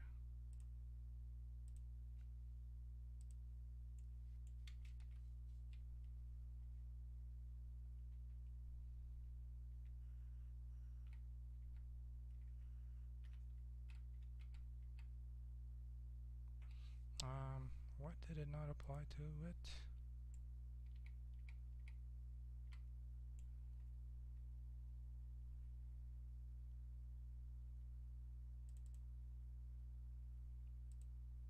Oh, it's on a different door lockpick. I think it might have replaced the materials when I re-imported it.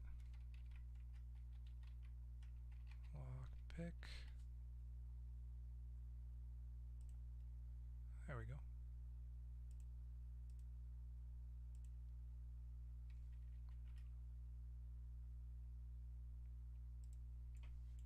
And one last try. Let's grab the lockpicks. There we go, that's a little bit better looking.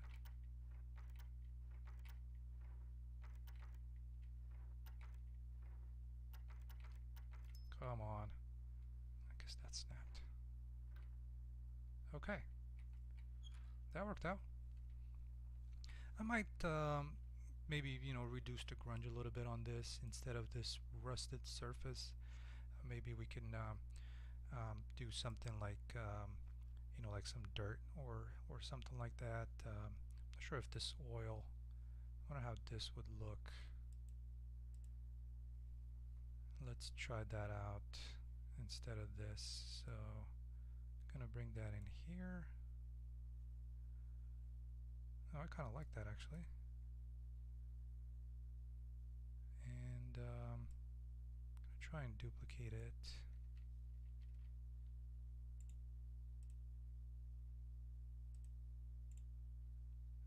Copy the mask stack from this.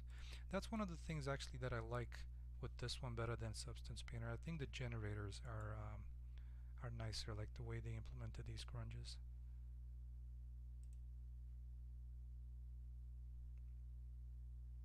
Okay, that's pretty good, and maybe what I can do is reduce the normal on this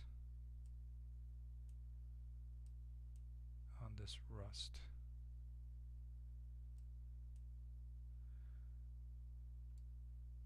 Yeah, I think that actually looks quite a lot better. Let's see if I tone down the color. Just make it a little darker.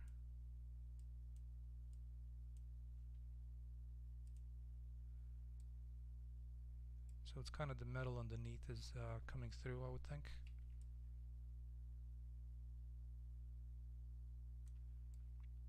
Yeah, I think I definitely like that. So let's try and also fix the this inside piece because I hate it right now.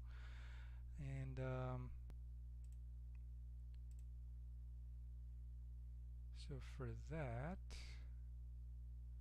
let me see if I can actually use the same. Hide that. Duplicate this layer.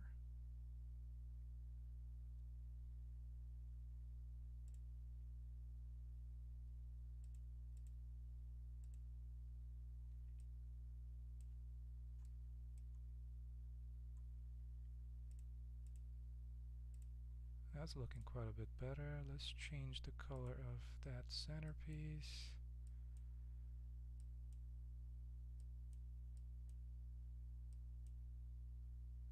Maybe something like that.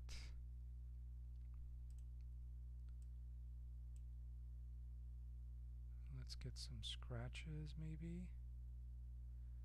I'm not entirely sure why this one is not showing through. There we go. Just that there's some scratches on the surface of that. And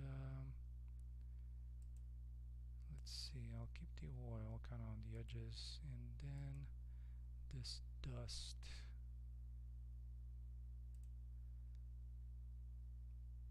I think I like that.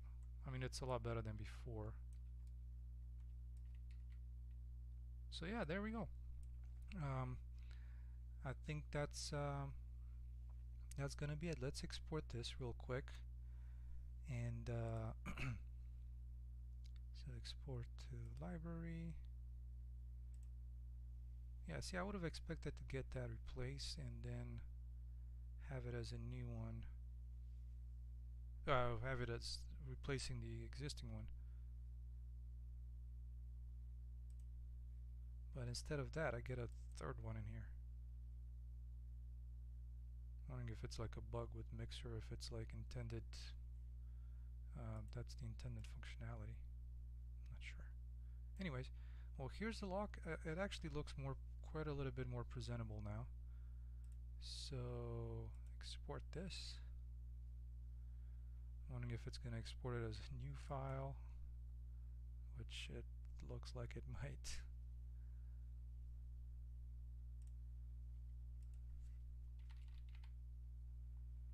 Okay, let's see which one it is this time.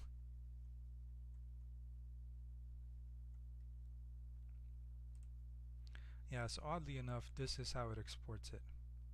I'm not sure if what that is about, but hey, it's a beta product anyways. I don't think it's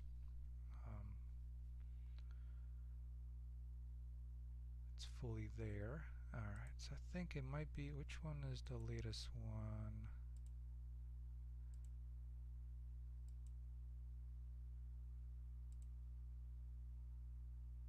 I think it might be this one because it's got the darker center to it. Yeah, I think it's this one. Alright, so let's apply to my lockpick material. 1, 2, and 3.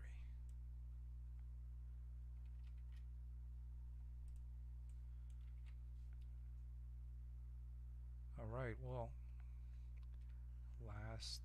let's go at this. Yeah, that looks quite a lot better. And the one last thing, because I keep saying I'm gonna this is the one last thing.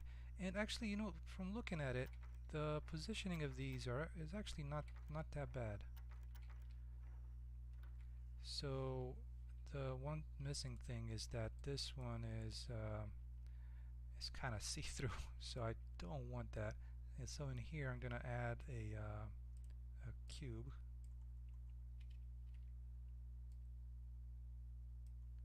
And let's remove this face.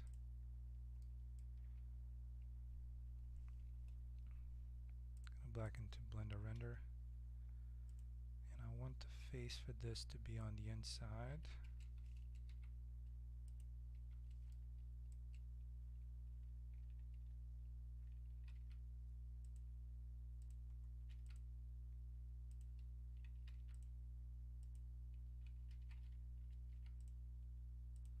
So that way it's not, you don't see through the keyhole, right?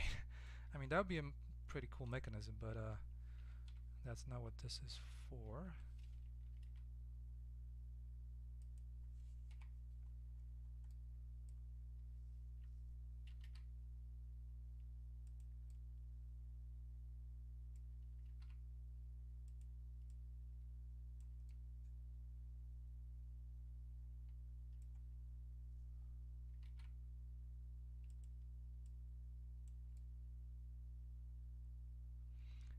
I'm not sure how that's gonna look, in all honesty.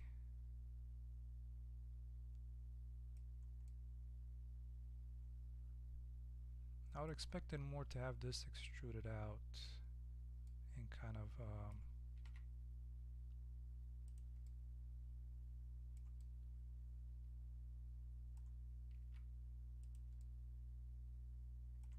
but at least for now, this might do its purpose. And let's do a quick Smart UV project.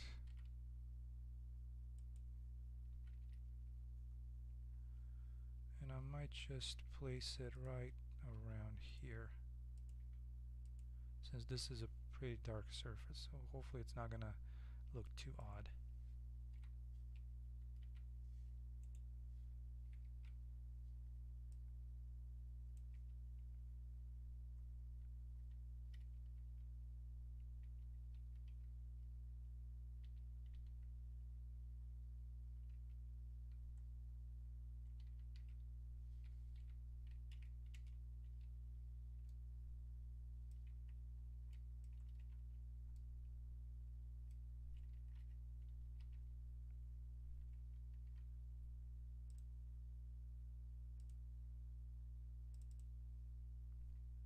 Alright, so we have the base back in here. Oh, what am I doing? This is a Tumblr. Export FBX Tumblr.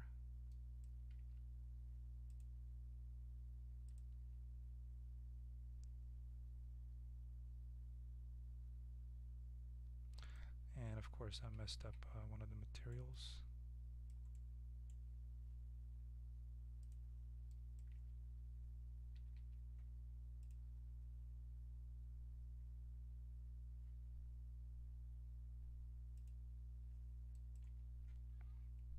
Hey Mario, how's it going?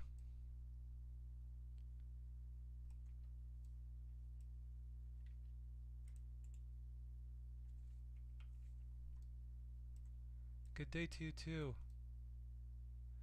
Unfortunately, I was just about to end, but welcome to the stream.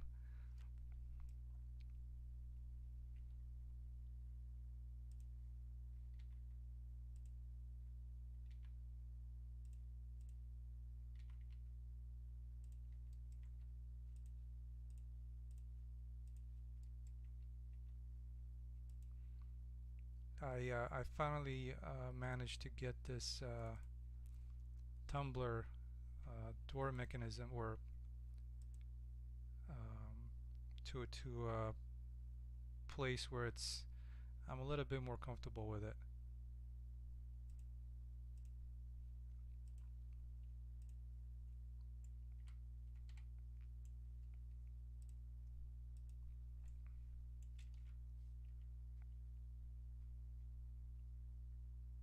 So, quick question: would it be worth it if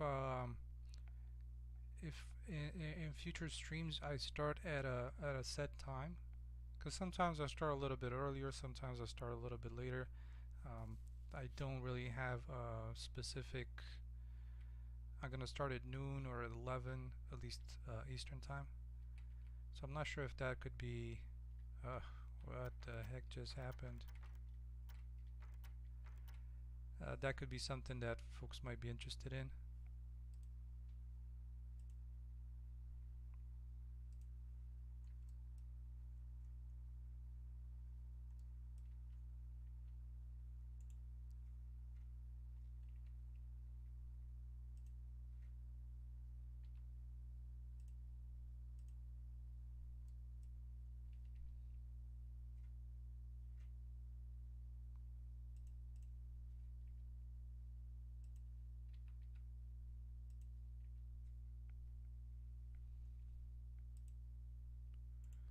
And I'm kind of wondering why did this one get messed up like that? It's got all this scaling applied.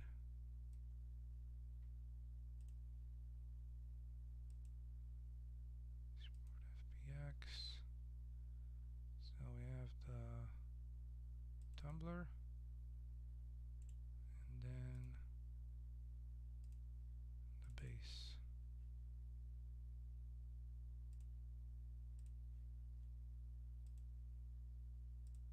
So re-import this one. Ah, come on, really? I'm not paying attention.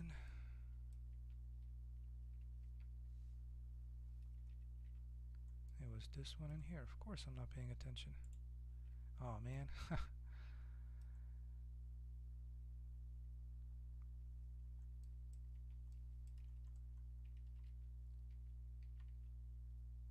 Hopefully I didn't mess things up too badly.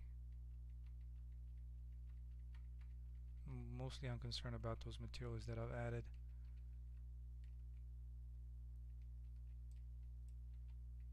1, 2, and 3. Okay, so this is where I need to put that in. Oh well, live and learn. Or hopefully learn. Okay, so in here is where I want to add this cube.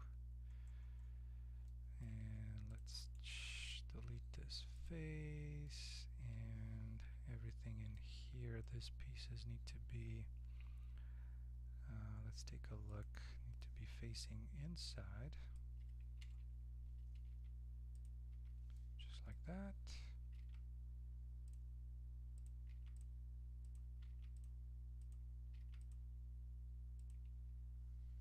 Let's also do a quick smart UV project.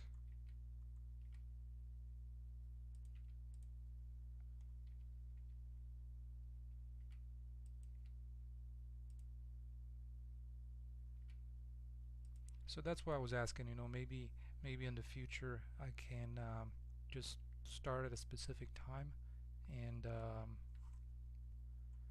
keep that time, you know, going forward.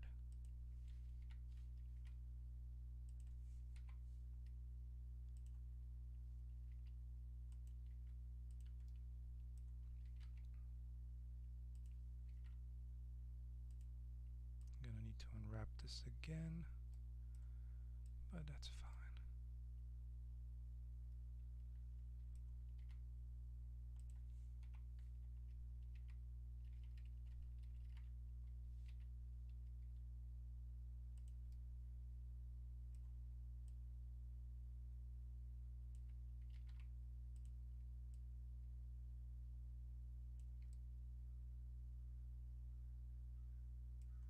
Not entirely sure how that's gonna look, but we'll give that a shot.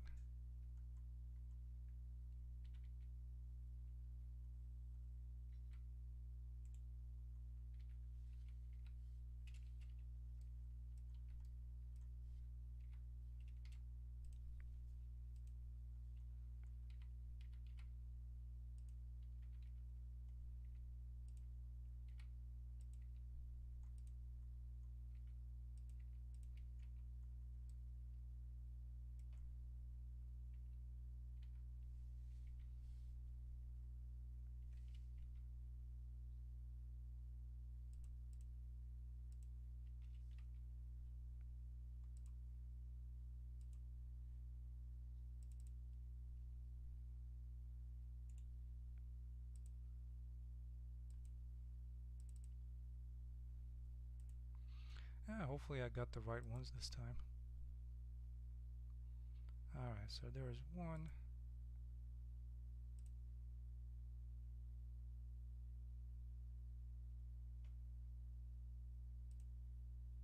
And two.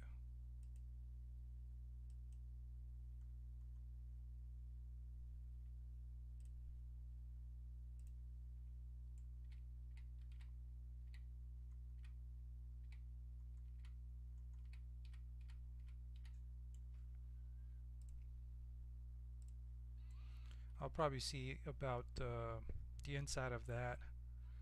It's still probably going to be a little bright.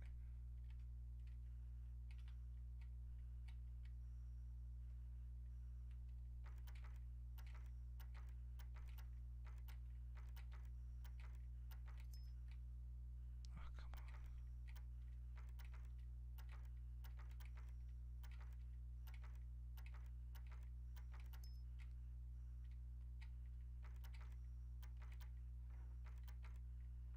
But I do like the shadows kind of casting back there.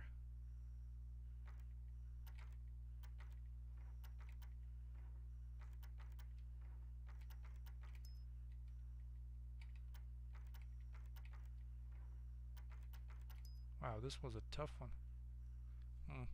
Bummer. But anyways, I think that looks pretty good for what it's worth. I might play around a little bit with that back piece just to maybe paint it fully black so that it looks really dark, um, or I might just as well expand on this mesh to like extrude this further down, so to make this kind of a deeper section where you put the key in, right? And and actually that should be pretty simple because you're not going to be able to see it. So the more I look at this, the more I'm extending this the stream. So what I'm going to do is I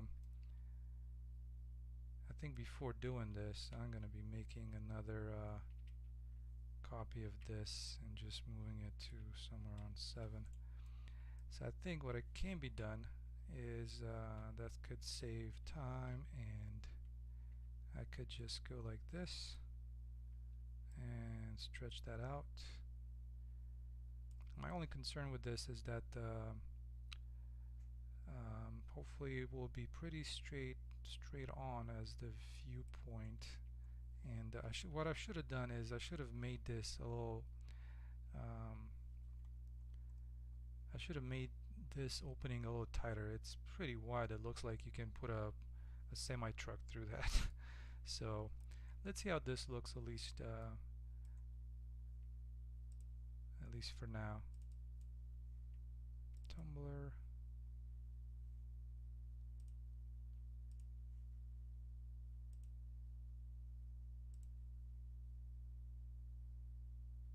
I'm just hoping it's going to provide a little bit more depth. Yeah, it's this thing is I'm not sure what kind of key they use there, but it's one of those barn keys or barn doors.